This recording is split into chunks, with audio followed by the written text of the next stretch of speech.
Walkout చేసింది.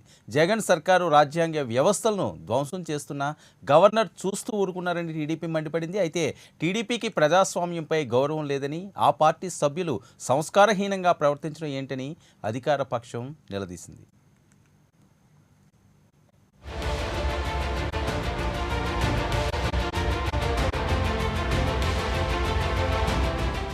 AP assembly budget సమావేశాలు మొదలయ్యాయి. ఉభయ సభలను ఉద్దేశించి ఏపీ గవర్నర్ బిశ్వభూషణ్ హరిచందన్ ప్రసంగిస్తుండగా టీడీపీ ఆందోళనకు దిగింది.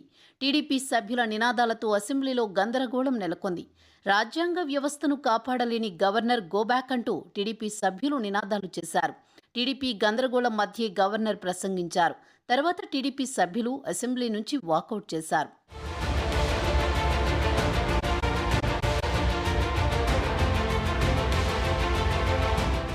ఆ తర్వాత బిజినెస్ అడ్వైజరీ కమిటీ సమావేశం జరిగింది. స్పీకర్ అధ్యక్షతన జరిగిన బిజినెస్ అడ్వైజరీ కమిటీ సమావేశానికి సీఎం జగన్తో పాటు మంత్రులు Buggana Rajendranath Reddy, Kannababu, Anil Kumar Yadav, chief whip Srikanth Reddy, TDP నుంచి అచ్చెన్నాయుడు హాజరయ్యారు. గవర్నర్ ప్రసంగం ప్రతులను టీడీపీ సభ్యులు చించి విసిరేయడంపై బీఏసీ సమావేశంలో అచ్చెన్నాయుడిపై సీఎం జగన్ సీరియస్ అయ్యారు. గవర్నర్ ప్రసంగాన్ని అడ్డుకోవడంపై మంచి పద్ధతి కాదని అచ్చెన్నాయుడికి హితవు పలికారు. గతంలో ఇలాంటి సంస్కృతి ఎన్నడూ లేదనే సంగతిని గుర్తు చేశారు. గవర్నర్ వయసులో పెద్దవారని, ఆయనకు మనం గౌరవం ఇవ్వాలని ఈ సందర్భంగా సీఎం జగన్ తెలిపారు. టీడీపీకి ప్రజాస్వామ్యంపై గౌరవం లేదని చీఫ్ విప్ శ్రీకాంత్ రెడ్డి విమర్శించారు. టీడీపీ సభ్యులు సంస్కారహీనంగా ప్రవర్తించడం సమంజసమా అని ప్రశ్నించారు. రాజ్యాంగానికి సంబంధించిన పదవిలో ఉన్నటువంటి వ్యక్తిని కూడా గౌరవించకుండా చాలా అసభ్యంగా ప్రవర్తించారు తెలుగుదేశం పార్టీ శాసనసభ్యులు. చంద్రబాబు నాయుడు గారు ట్రైన్ చేసి వాళ్ళని పంపించి ఒక రాజ్యాంగ పదవిలో ఉన్నటువంటి వ్యక్తి ప్రసంగాన్ని తన వయసును కూడా గౌరవించకుండా, కనీసం ఆ పత్రాల్లో ఏముందనేది చూడకుండా తన కళ్ళ ముందరే చించి తనపైనే విసిరేయడానికి వచ్చి దాడి చేసేటువంటి ప్రయత్నం కూడా చేశారు హౌస్లో. ఇది సమంజసమా?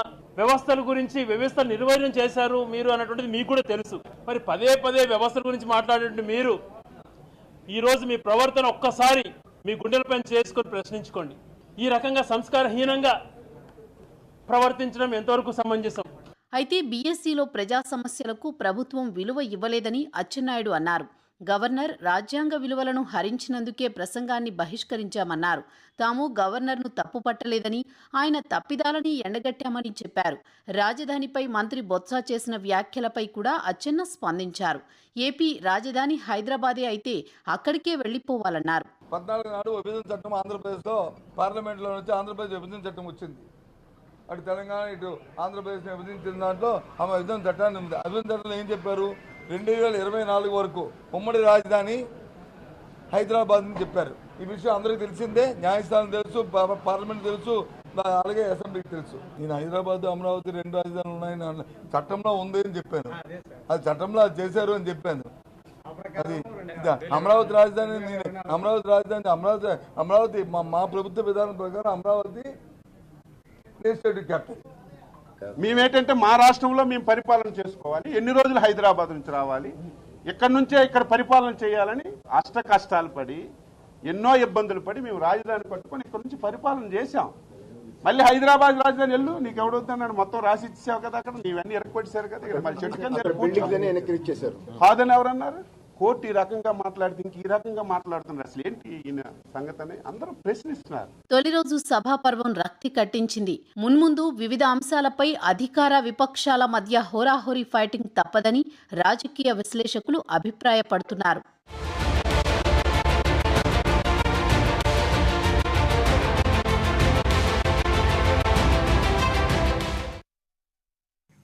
ఇది ఏపీ అసెంబ్లీలో ఈరోజు జరిగిన తీరు. గవర్నర్ ప్రసంగాన్ని అడుగడుగున తెలుగుదేశం పార్టీ శ్రేణులు అడ్డుకోవడమే కాకుండా గవర్నర్ గోబ్యాక్, రాజ్యాంగానికి విరుద్ధంగా గవర్నర్ చర్యలు ఉన్నాయంటూ ఆగ్రహాన్ని వ్యక్తం చేయడంతో అసెంబ్లీ దద్దరిల్లింది. హైదరాబాద్ రాజధాని అనే అంశం 2024 వరకు ఉంది అని చెప్పి బొత్స చేసిన వ్యాఖ్యలు కలకలం రేపుతున్నాయి. ఇదే ఇష్యూ మీద ప్రైమ్ డిబేట్ కొనసాగించే ఆంధ్రప్రదేశ్ రాజకీయాలు అసెంబ్లీ సాక్షిగా మరింత హీట్ పుట్టిస్తున్నాయి. అసెంబ్లీ జరిగిన తీరవనియండి. ముందుగా అసలు ఈ సమావేశాలకు ప్రతిపక్షం ఉంటుందా లేదా అన్నది కొన్ని రోజులు నడిచిన కార్యక్రమం. ఎందుకంటే చంద్రబాబు నాయుడు గారు శపథం పూనారు. నేను అసెంబ్లీకి సీఎం స్థానంలోనే వస్తాను, లేకపోతే రాడు అని చెప్పి ఆయన నిండు సభ నుంచి బయటికి వెళ్ళిన సంఘటన దగ్గర నుంచి గందరగోళం ఏర్పడింది. ఆ తర్వాత మళ్ళీ రాజధాని అంశం అన్నది కోర్టు తీర్పు ఇచ్చింది కాబట్టి అమరావతి రాజధాని కొనసాగించి అక్కడ బిల్డింగ్లు ఇవన్నీ కూడా డెవలప్ చేయాలి, గతంలో ఏవైతే ఉన్నాయో దాన్ని పూర్తి స్థాయిలో యథాతథంగా కొనసాగించాలని చెప్పి వాళ్ళు ఎప్పుడైతే దీని మీద ఒక డైరెక్షన్ ఇచ్చారో అప్పటి నుంచి కొద్దిగా రాజకీయంగా ఒక హీట్ పుట్టిస్తున్నదని చెప్పొచ్చు ఆంధ్రప్రదేశ్లో. ఈ నేపథ్యంలో అసెంబ్లీ సెషన్స్ మొదలవడం, బడ్జెట్ సమావేశాలు మొదలవుతున్న నేపథ్యంలో జరుగుతున్న అంశాలు ఈరోజు గవర్నర్ ప్రసంగం. గతంలో ఎప్పుడు గవర్నర్ ప్రసంగాన్ని అడ్డుకునే సందర్భాలు చాలా అరుదుగా ఉండే సందర్భాలు ఉంటాయి. అలాంటిది ఈరోజు ప్రతులు చింపడం, గవర్నర్ గో బ్యాక్ అంటారు. దీని మీద జగన్మోహన్ రెడ్డి గారు కూడా ఆగ్రహాన్ని వ్యక్తం చేసిన సందర్భం. ఈ టైంలో బొత్స సత్యనారాయణ గారు చేసిన వ్యాఖ్యలు ఇప్పుడు కలకాలను రేపుతున్నాయి. హైదరాబాద్లో 2024 వరకు కూడా ఆంధ్రప్రదేశ్ రాజధాని హైదరాబాద్ అని ఆయన మాట్లాడడం, అయితే మీరు హైదరాబాద్ వెళ్ళి పాలించుకోండి అని చెప్పి అచ్చెన్నాయుడు గారు కౌంటర్ వేయడం, ఇవన్నీ కూడా ఈరోజు పొలిటికల్ హీట్ని పుట్టుస్తాయనడంలో ఎటువంటి సందేహాలు లేదు. మరి ఈ పరిస్థితులు ఏ రకంగా వెళ్తాయి? మొదటి రోజే అసెంబ్లీ సెషన్స్ ఈ రకంగా సాగితే మున్ముందు ఏ రకంగా ఈ సెషన్స్ కొనసాగుతాయి? టీడీపీ ఈరోజు స్పీడ్ పెంచింది. అసెంబ్లీ సాక్షిగానే ఏదన్నా చేసుకోవాల్సిన అవసరం ఉంది.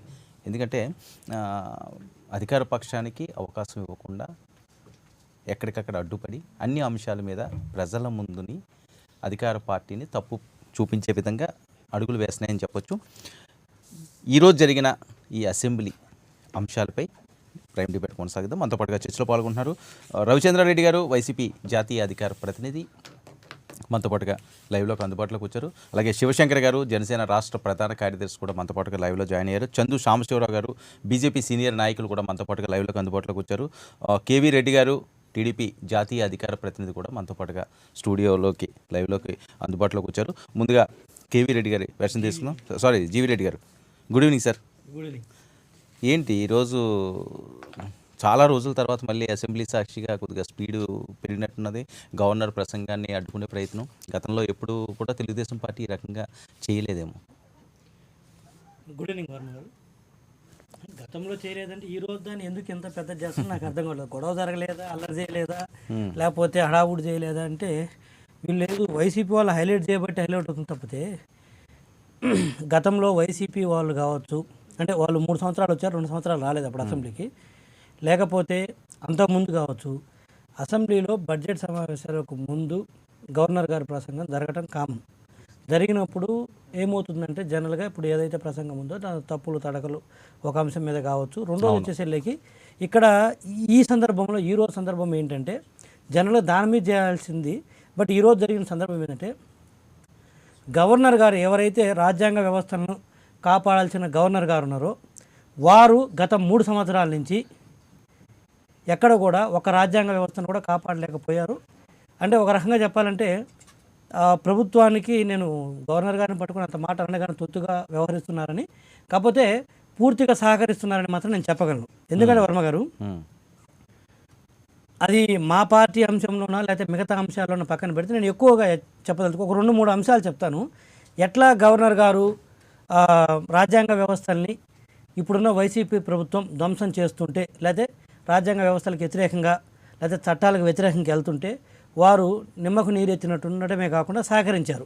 అందులో ఒకటి మాకు సంబంధం లేని అంశము, బట్ రాజ్యాంగానికి విఘాతం కలిగించిన అంశం ఏంటంటే నిమ్మగడ్డ గారిని ఆ రోజు ఎలక్షన్ కమిషనర్గా ఉన్నప్పుడు రాష్ట్ర ప్రభుత్వానికి హక్కు లేదు, ఎటువంటి హక్కు లేదు, వారిని తొలగించే అధికారం కానీ హక్కు కానీ లేదని తెలిసినా కూడా రాత్రికి రాత్రి ఆయన తొలగించి ఇంకొక వ్యక్తిని తీసుకొచ్చి ఆ ప్లేస్లో పెట్టడం.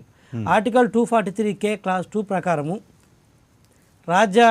ఎలక్షన్ కమిషన్ తొలగించే హక్కు రాష్ట్ర ప్రభుత్వానికి లేదు అని తెలిసినా కూడా దాన్ని తొలగించడము, దానికి సంబంధించిన చట్టం ఆర్డినెన్స్ చేస్తే గవర్నర్ గారు ఎటువంటి లీగల్ ఒపీనియన్ కానీ తీసుకోకుండా ఆ రోజు దాన్ని యాక్సెప్ట్ చేయటము ఒక ఉదాహరణ.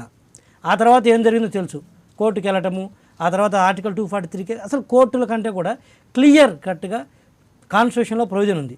అది గవర్నర్ గారి ఆఫీస్లో ఉన్న సెక్రటరీ గారు చదివి వినిపించినా కూడా గవర్నర్ గారికి అర్థమవుతుంది.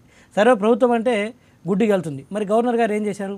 అంటే ఏ ప్రభుత్వం అధికారంలో ఉన్న ప్రభుత్వం వైపే ఏ ఉన్నదంతా కాదను. గవర్నర్ అయినా కాస్త ఇప్పుడు మొగ్గు TDP చూపుతారు, లో వీళ్ళు ఏ ప్రభుత్వం ఇస్తారో అదే చదువుతారు, అంతకు మించి ప్రతి వ్యతిరేకంగా చదవటం నేను ఏమంటానంటే ఈ రోజు చదివిన దాని మీద కాదు, మీరు నేను ఇందాకనే ఓపెనింగ్ రిమార్క్స్ చెప్పాను. అదే ఏ ఈ అంశమైనా మూడేళ్లలో వ్యతిరేకంగా వెళ్ళిన సందర్భాలు ఉన్నాయా? గవర్నర్ చాలా రేరు కదా. ఎందుకు లేదు? నరసింహారావు గారు బిల్లులు చేసి యాక్ట్ చేసి పంపలేదా? ఎనికి పంపలేదా ఇంతకుముందు? ఇప్పుడు ఎనీథింగ్ కాన్స్టిట్యూషనల్ వైలేషన్ చేసే చట్టాలు కానీ, రాజ్యాంగానికి విరుద్ధంగా ఉన్న చట్టాలు కానీ, లేకపోతే అది లీగల్ డ్యూ డిలిజెన్స్ ప్రాపర్గా లేకుండా పాస్ చేసే చట్టాలను కానీ ఏదైనా తీసుకున్నప్పుడు గవర్నర్ గారి బాధ్యత అట్లీస్ట్ ఒపీనియన్ తీసుకున్నా సరే వారు సంతకం చేయాలి. అదొకటి. రెండో అంశం వచ్చేసరికి 3 రాజధానుల అంశం కావచ్చు. 3 రాజధానుల అంశం కూడా రాష్ట్ర ప్రభుత్వానికి లీగల్ కాంపిటెన్స్ ఉందా లేదా అంటే ఆ పర్టికులర్ దాని వరకు చూసుకున్నట్లయితే ఆ అంశంలో కూడా వారు ఎక్కడ కూడా వెనక ముందు ఆలోచించకుండా 3 రాజధానుల బిల్లుకు సంబంధించి సైన్ చేయడం జరిగింది. ఆ తర్వాత ప్రభుత్వమే మేము చేసిన చట్టాలు సరిగా లేవు టెక్నికల్గా, అందుకని చెప్పేసి ప్రభుత్వమే రద్దు చేసుకోవడం జరిగింది. అంటే వాళ్ళు చేసిన చట్టాలు 3 రాజధానులకు సంబంధించినవి సరిగా లేదని చెప్పేసి ప్రభుత్వమే రద్దు చేసుకున్నప్పుడు అంటే సరిగా లేవనే కదా ప్రభుత్వం ఒప్పుకుంది. మరి అలాంటి పరిస్థితుల్లో గవర్నర్ గారు ఏం చేశారు? ఆ రోజు అవి సరిగా లేదని మేము చెప్పాము. ఆ రోజు ఇది కరెక్ట్ కాదు, ఈ అధికారం లేదని చెప్తే గవర్నర్ గారు సైన్ చేశారు. ఇలా తీసుకుంటూ పోతే చాలా ఎగ్జాంపుల్స్ సంఘటనలు ఉన్నవి. సో ఆ నేపథ్యంలో గవర్నర్ గారు ఏదైతే రాజ్యాంగ వ్యవస్థలను కాపాడాలో అటువంటి వ్యక్తి కాపాడకపోగా పూర్తిగా సహకరించారు. ఇప్పుడు ప్రభుత్వానికి గవర్నర్ సహకరించాలంటే సహకరించాల్సిందే. ఎందుకంటే గవర్నర్ చదివేటప్పుడు ఎప్పుడైనా సరే దిస్ మై గవర్నమెంట్ అంటాడు. మై గవర్నమెంట్ అన్నప్పుడు లేదు, ప్రభుత్వం తీసుకున్న ప్రతి నిర్ణయాన్ని గవర్నర్ గారు తిరస్కరించాలి, కోరికలు పెట్టాలి మేము కోరుకోము. బట్ అట్లీస్ట్ ఫండమెంటల్ వైలేషన్ జరిగేటప్పుడు అలాంటప్పుడు కూడా చూడకుండా పెట్టినప్పుడు ఏమనాలి? అనుమానం రావాలి. అంటే మొదటి రోజు ఎలా సాగింది అంటే మిగతా రోజులు ఏ రకంగా ఉంటాయి అది పెద్ద ఇష్యూ కాదండి. ఇప్పుడు నేనేమంటానంటే అసెంబ్లీ సమావేశాల గురించి ఈ రోజు మనము ఈ గందరగోళం గురించి మాట్లాడలేదు. లాస్ట్ 2014-19 మధ్యలో గందరగోళాలు లేవని చెప్పిన టీడీపీ చాలా చక్కగా చేసిందని నేనేం సర్టిఫికేట్ ఇవ్వదలుచుకోలేదు మాకు. మేము ఇట్ ఈస్ దేర్. బట్ 19 తర్వాత ఎంత దారుణంగా బిహేవ్ చేశారో ఈరోజు మన ముఖ్యమంత్రి శ్రీ వైఎస్ జగన్మోహన్ రెడ్డి గారు ఏం చెప్తారు? పెద్దలకు గౌరవించాలని చెప్తారు. అదే మరి పెద్దలంటే ఎవరు? వయసులో పెద్దలా లేకపోతే స్థాయిలో పెద్దలా? ఒకవేళ చంద్రబాబు నాయుడు గారు వయసు చూసినా స్థాయి చూసినా రెండు ఉన్నాయి కదా. ఎంత దారుణంగా ఆయన్ని అసెంబ్లీలో కొడాలి నాన్నగారితో కావచ్చు లేకపోతే మిగతా వాళ్ళ చేత కావచ్చు ఈ బూతులు అంటే రోడ్ల మీద కూడా ఒక వ్యక్తిని పబ్లిక్గా చూసేటప్పుడు తిట్టలేరన్న బూతులను కూడా అసెంబ్లీ సాక్షిగా ముఖ్యమంత్రి గారి సమక్షంలో తిట్టడం జరిగింది. ఇంకా కొన్ని అంశాలు డీప్గా పోతే వ్యక్తిగత అంశాలకు వెళ్ళి కూడా ఎంత దారుణంగా అవమానించారు చూశారు. ఈరోజు మన ముఖ్యమంత్రి గారు చెప్తే ఎట్లా పెద్దలను గౌరవించాలని? రైట్, ఎవరు చేసినా అది నేను సర్టిఫికేట్ ఇచ్చుకోలేదు, మా టైంలో జరగలేదు, పర్ఫెక్ట్ అదేమో హర్షించేది ఏం కాలేదు. రైట్, మనతో పాటుగా శివశంకర్ గారు జనసేన రాష్ట్ర ప్రధాన కార్యదర్శి కూడా జాయిన్ అయ్యారు. శివశంకర్ గారు గుడ్ ఈవినింగ్ సార్, వినిపిస్తుందా? రైట్, శివశంకర్ గారు ఈరోజు అసెంబ్లీ సమావేశాలు మొదటి రోజు జరిగిన అంశాలు, గవర్నర్ గారి ప్రసంగాన్ని అడ్డుకోవడం, ప్రతుల్చించడం, ఇవన్నీ ఒక వంతు అయితే బొత్స సత్యనారాయణ గారు చేసిన కామెంటు 2024 వరకు కూడా హైదరాబాదు ఉమ్మడి రాజధాని కిందే ఉంటుంది అన్న దాని మీద కూడా కాస్త కలకలం చెలరేగిన పరిస్థితి. మొదటి రోజే ఈ రకంగా ఉంటే మున్ముందు హాల్లో ఎలాంటి సమస్యల మీద పోరాడే పరిస్థితి ఉంటుంది?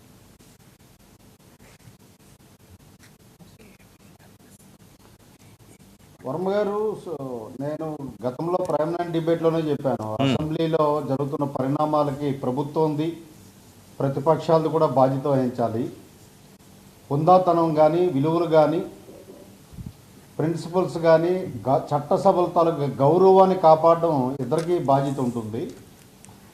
ప్రభుత్వం మీద సింహభాగం ఉంటుంది. అవును. అయితే ఈరోజు పరిణామాలు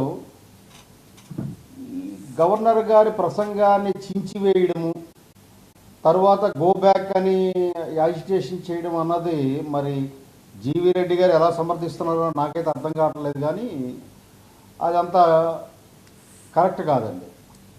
governor constitutional head, titular head of the state. రెండోది, ఆయన ఇండివిజువల్గా ఏం చేసేది లేదు. గవర్నమెంట్ ఏ ప్రసంగం అయితే తయారు చేస్తుందో అది ఆయన చదువుతారు.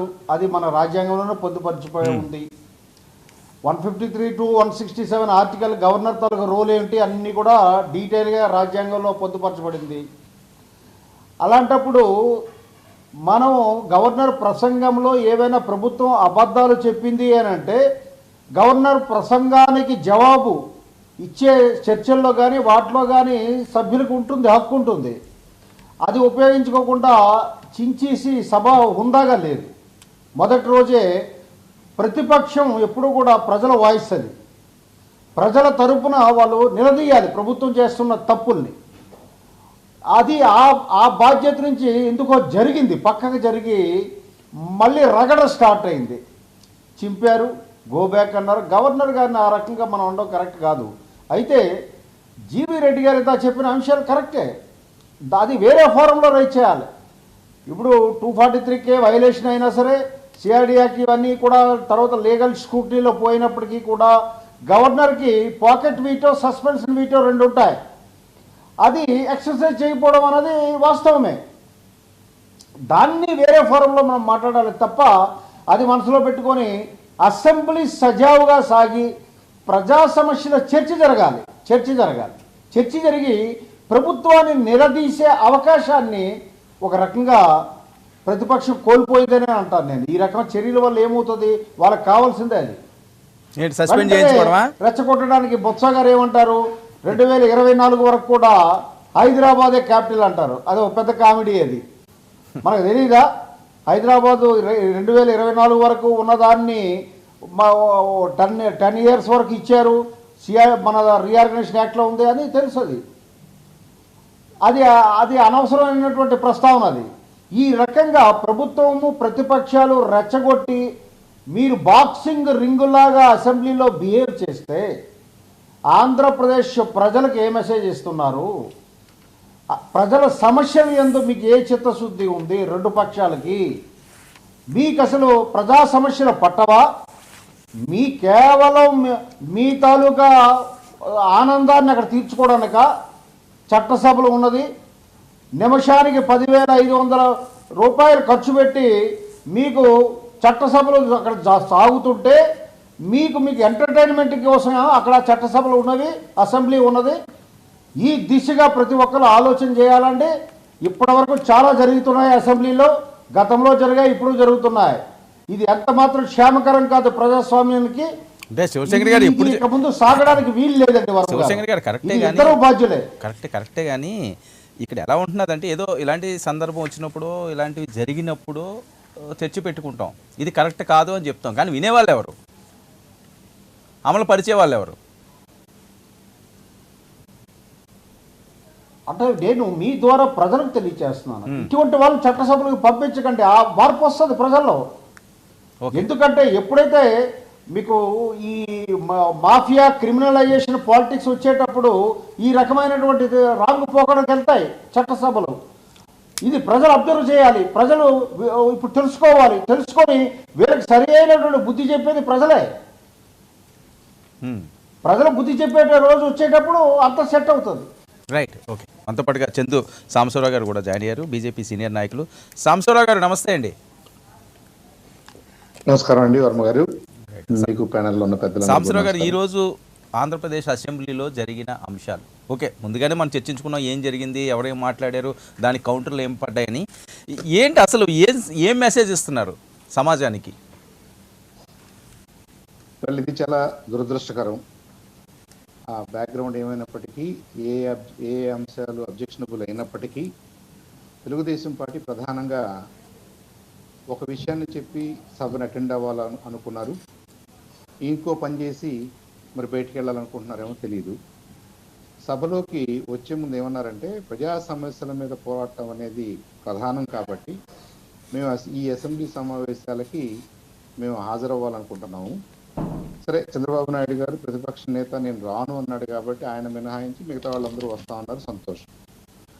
వచ్చిన తర్వాత వాళ్ళు ఒక నినాదం ఇచ్చారు, గవర్నర్ గో బ్యాక్. రాజ్యాంగ సంస్థల్ని, రాజ్యాంగాన్ని కాపాడలేని గవర్నర్ గో బ్యాక్ అని మాట్లాడారు. ఇక్కడ గవర్నర్ అనే ఇన్స్టిట్యూషన్ని గో బ్యాక్ అంటున్నారా, లేదు ఒక వ్యక్తిని, హరిచందన్ విశ్వభూషణ్ గారు తీసుకున్న నిర్ణయాలు మాకు నచ్చలేదు కాబట్టి ఆయన ఉపన్యాసాన్ని మేము వినము అని అనుకుంటున్నారా, మనకు తెలియదు. ఒక పక్కన రాజ్యాంగ సంస్థల్ని కాపాడలేని అని అంటూనే వీళ్ళు ఏం చేశారు? ఇవాళ అసెంబ్లీ కూడా రాజ్యాంగ వ్యవస్థే, రాజ్యాంగ సంస్థే. మరి రాజ్యాంగ సంస్థను ఎలా నడుపుకోవాలో తెలిసిన సభ్యులు ఆ సభలోనే అల్లరి చేసి, ఆ సభలోనే కాపీలు చేసి, అక్కడి నుంచి నినాదాలు ఇచ్చుకుంటూ బయటకు వెళ్ళడం అంటే అది ఏమాత్రం సమంజసంగా లేదు. ఇందాక పెద్దలు చెప్పినట్టుగా మీరు ఉపన్యాసం వినండి. గవర్నర్ గారు ఆయన బాధ్యత, ఇట్స్ ఎ కాన్స్టిట్యూషనల్ రెస్పాన్సిబిలిటీ, ఆయన రెస్పాన్సిబిలిటీని ఆయన డెలివర్ చేస్తున్నాడు. ఆ ఉపన్యాసం వినండి. దాంట్లో ఉన్న అనేక అంశాల మీద మీకు సమర్థం కాకపోవచ్చు అంశాలు. దీని మీద రేపు డిస్కషన్ ఉంటుంది కదా, ఆ డిస్కషన్లో మీరు చర్చిస్తే కదా ప్రజలకు అర్థమయ్యేది మీకు ఏ అంశాలు నచ్చలేదో, లేదా ఏ అంశాలు ఉంటే బాగుండేదో మీరు మాట్లాడవచ్చు. ఇది నెంబర్ 1. అంటే ఇవాళ ఆ స్పీచ్ని దృష్టిలో పెట్టుకుని కనుక వాళ్ళు అల్లరి చేసి ఉంటాయి. నెంబర్ 2 ఏంటంటే అసలు మాకు విశ్వభూషణ్ హరిచందన్ గారే నచ్చలేదు యాజ్ గవర్నర్ అనేది కనుక మీ పాయింట్ అయితే, దానికి ఫోరం అసెంబ్లీ కాదు, దానికి మీరు ఫైట్ చేయాల్సింది అసెంబ్లీలో కాదు, ఆయన్ని నియమించేది అసెంబ్లీ కాదు. ఆయన రాజ్యాంగ పరంగా ప్రెసిడెంట్ ఆఫ్ ఇండియా చేత నియమించబడతారు కాబట్టి ప్రెసిడెంట్ ఆఫ్ ఇండియా గారికి మీరు రిక్వెస్ట్లు పెట్టుకుంటూ బయట సపరేట్ ట్రాక్లో ఇదిగో ఈ విశ్వభూషణ్ గారు మాకు గవర్నర్గా పనికిరాడు, మా రాష్ట్రానికి గవర్నర్గా పనికిరాడు. It could be A separate fight, దాన్ని ఎవరు కాదంటలేదు. మీరు రెండింటినీ మిక్స్ చేసేసి ఆయన తీసుకున్న నిర్ణయాలు, గతంలో తీసుకున్న నిర్ణయాలు మాకు నచ్చలేదు కాబట్టి ఇవాళ ఆయన రాజ్యాంగ పరంగా తను చేస్తున్న డ్యూటీని అడ్డుకోవడం అనేది మాకు తెలుసండి. మన రాజ్యాంగంలో మన స్ఫూర్తి ఏంటంటే ఉద్యోగస్తుడు చిన్నవాడైనా పెద్దవాడైనా అతని డ్యూటీ చేస్తున్నప్పుడు కనుక మీరు అడ్డుకుంటే ఇంకంతకంటే పెద్ద నేరం ఏం లేదు. ఆ స్కూల్ టీచర్ అవ్వచ్చు, కానిస్టేబుల్ అవ్వచ్చు, ఇంకా ఏమంటారు, ఎవరైనా తమ డ్యూటీని నిర్వహిస్తున్నప్పుడు ఆ డ్యూటీలో అడ్డుకోవడం అనే దానికంటే పెద్ద నేరం ఏమి ఉండదు. మరి తెలుగుదేశం పార్టీ సభ్యులు ఏం చేశారు? ఒక గవర్నర్గా తన బాధ్యతని ఉభయ సభల్లో ఆయన నిర్వహిస్తుంటే దాన్ని అడ్డుకుని ఆ ఉపన్యాసం ఎవరికి వినపడకుండా వీళ్ళు అల్లరి చేయటం అనేది, దీనికి గతంలో జరిగిన అంశాలకి ముడిపెట్టే అవకాశం కానీ అలా ముడిపెట్టడాన్ని సమర్థన కానీ మనం చేయకూడదు. అలా అని చెప్పేసి గవర్నర్ గారు తీసుకున్న నిర్ణయాలన్నీ కరెక్ట్ అనో, ఆయన తీసుకున్న నిర్ణయాలు వైఎస్ఆర్కి అనుకూలంగా ఉన్నాయనో వ్యతిరేకంగా ఉన్నాయనో అది అసలు ఇక్కడ డిబేటే కాదు, ఓకే, అది అసలు అంశమే కాదు. శివశంకర్ గారు అన్నట్టుగా మరి దీన్ని ఎవరు కరెక్ట్ చేయాలి? ఇవాళ తమాషా ఈ సభను చూస్తున్న వాళ్ళు ప్రజానీకం వాళ్ళే కదా, వాళ్ళ ఓటుతోనే కదా వీళ్ళందరూ లోపలికి వెళ్ళారు. వాళ్ళు ఆలోచించుకోవాలి, వాళ్ళు ఇంట్రోస్పెక్ట్ చేసుకోవాలి. మనం మన సమస్యల మీద మాట్లాడమని ఈ సభ్యుల్ని లోపలికి పంపితే ఈ సభ్యులు చేస్తున్న అల్లరి ఇలా ఉందా? రైట్. ఏ పార్టీ వాళ్ళైనా కానీ ఇప్పుడు వైఎస్ఆర్ వాళ్ళు చేస్తే సమర్థించడం అనో, టీడీపీ వాళ్ళు చేస్తే వ్యతిరేకించడం మాట్లాడలేదు నేను. వాళ్ళు ఒక సభ్యుడు, ఏ సభ్యుడైనా సరే అలాంటి సభలో డిస్టర్బ్ చేయటం అనేది కాన్స్టిట్యూషనల్ డ్యూటీస్ ఆఫ్ సంబడీని అబ్జెక్ట్ చేస్తున్నట్టే, ఇంటరప్ట్ చేస్తున్నట్టే, అబ్స్ట్రక్ట్ చేస్తున్నట్టే. అసలు ముందు దాని మీద చర్యలు తీసుకోవడానికి కూడా వాళ్ళు అర్హులవుతారు. గతంలో గవర్నర్లు వాళ్ళ డెసిషన్స్ వాటన్నిటిని కూడా దీంట్లో వాళ్ళు మనం ముడియాల్సిన అవసరం లేదు. వాళ్ళ క్లియర్గా it's a violation of governor రెస్పాన్సిబిలిటీస్ని, గవర్నర్ జాబ్ని, గవర్నర్ డ్యూటీస్ని ఇవాళ వీళ్ళు అబ్స్ట్రక్ట్ చేశారు. అంతవరకు మాట్లాడుకుంటే ఐ థింక్ కాపీలు చించినా, బయటికి వెళ్ళినా, గవర్నర్ గో బ్యాక్ అన్నా, గవర్నర్ గారిని ఇంకో రకంగా అన్నా అవన్నీ కూడా కాన్స్టిట్యూషనల్ వైలేషన్స్ అవుతాయి. రైట్.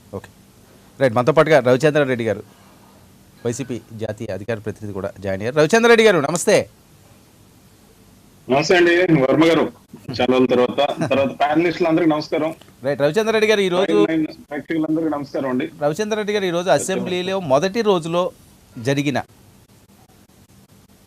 తీరు, ఓకే, ఇప్పుడు అందరూ కూడా తెలుగుదేశం పార్టీ అలా చేయకూడదు, గవర్నర్ ప్రసంగిస్తున్నప్పుడు వేరే ప్లాట్ఫామ్లోనో వేరే రకంగానో ఏవైనా వాళ్ళకి అభ్యంతరకరమైన అంశాలు ఉంటే ఆయన ద్వారా రాజ్యాంగపరంగా చూసుకోవాలి తప్పించి ఈరోజు అసెంబ్లీ సాక్షిగా ఇలా చేయడం కరెక్ట్ కాదని వాళ్ళు మాట్లాడే పరిస్థితి. మీరు ఎలాగన్నా అది 100% రాంగే అంటారు, అలా చేయకూడదు అని. వయసు గురించి మీకేమన్నా వయసు గురించి జగన్మోహన్ రెడ్డి గారు ప్రస్తావించడం అలా కాదు. మీరు అధికార పక్షంలో ఉన్నారు కాబట్టి ప్రతిపక్షాల అంశాలు మామూలుగా అది రాజకీయ పరంగా మాట్లాడుకునే అంశాలు. కానీ ఎవరైనప్పటికీ కూడా గవర్నర్ స్థాయి వ్యక్తిని ఆ రకంగా కించపరచకూడదు అని ప్రతి ఒక్కరూ మాట్లాడే అంశం. ప్లీజ్ ఒక నిమిషం సార్. ఇప్పుడు మా పక్షం మీ పక్షం అని కాదు, మీరు మీడియా పక్షం ప్రజల పక్షం అనుకుందాం. ఒక సివిలియన్ టీవీ పెట్టి ఈరోజు అసెంబ్లీ సమావేశాలు స్టార్ట్ అయ్యాయి. ఏ అంశాలు చర్చకు వస్తాయి, ఎటువంటి ప్రధానమైన అంశాలు వస్తాయి? మొన్నటి రోజున హలో వినపడుతుందండి, ప్లీజ్ కంటిన్యూ సార్. మొన్నటి రోజున కోర్టు ఇచ్చిన తీర్పు గురించి ఏమైనా చర్చ జరుగుతుందా? అనేకమైన ప్రధానమైన అంశాలు ఉన్నాయి. అవును, లోటు బడ్జెట్ గురించి, రాబోయే బడ్జెట్ లో సంక్షేమ పథకాలు కంటిన్యూ అవుతాయా లేదా అని కానీ అనేక అంశాలు ఇవన్నీ కూడా చర్చకు రావచ్చు. వాటి గురించి మనం ఏ విధంగా సన్నద్ధం అవుతాం? ఎటు నాయకుడు అసెంబ్లీకి రానని ఓ శపథం చేసి వెళ్ళిపోయాడు. ఆ శపథం ఏ శపథం అనేది నేను చెప్పాల్సిన అవసరం లేదు, ప్రజలు చూసుకుంటారు. మేమనేది ఏంటంటే, మొన్నటికి మొన్న 3 days బ్యాక్ పొలిట్ బ్యూరో సమావేశంలో తెలుగుదేశం పార్టీ ఒక కేటగారికల్ నిర్ణయం తీసుకొని మనం ఎవరు కూడా అటు మండలికి కానీ ఇటు శాసనసభకు కానీ వెళ్ళకూడదని నిర్ణయం తీసుకున్నాయి.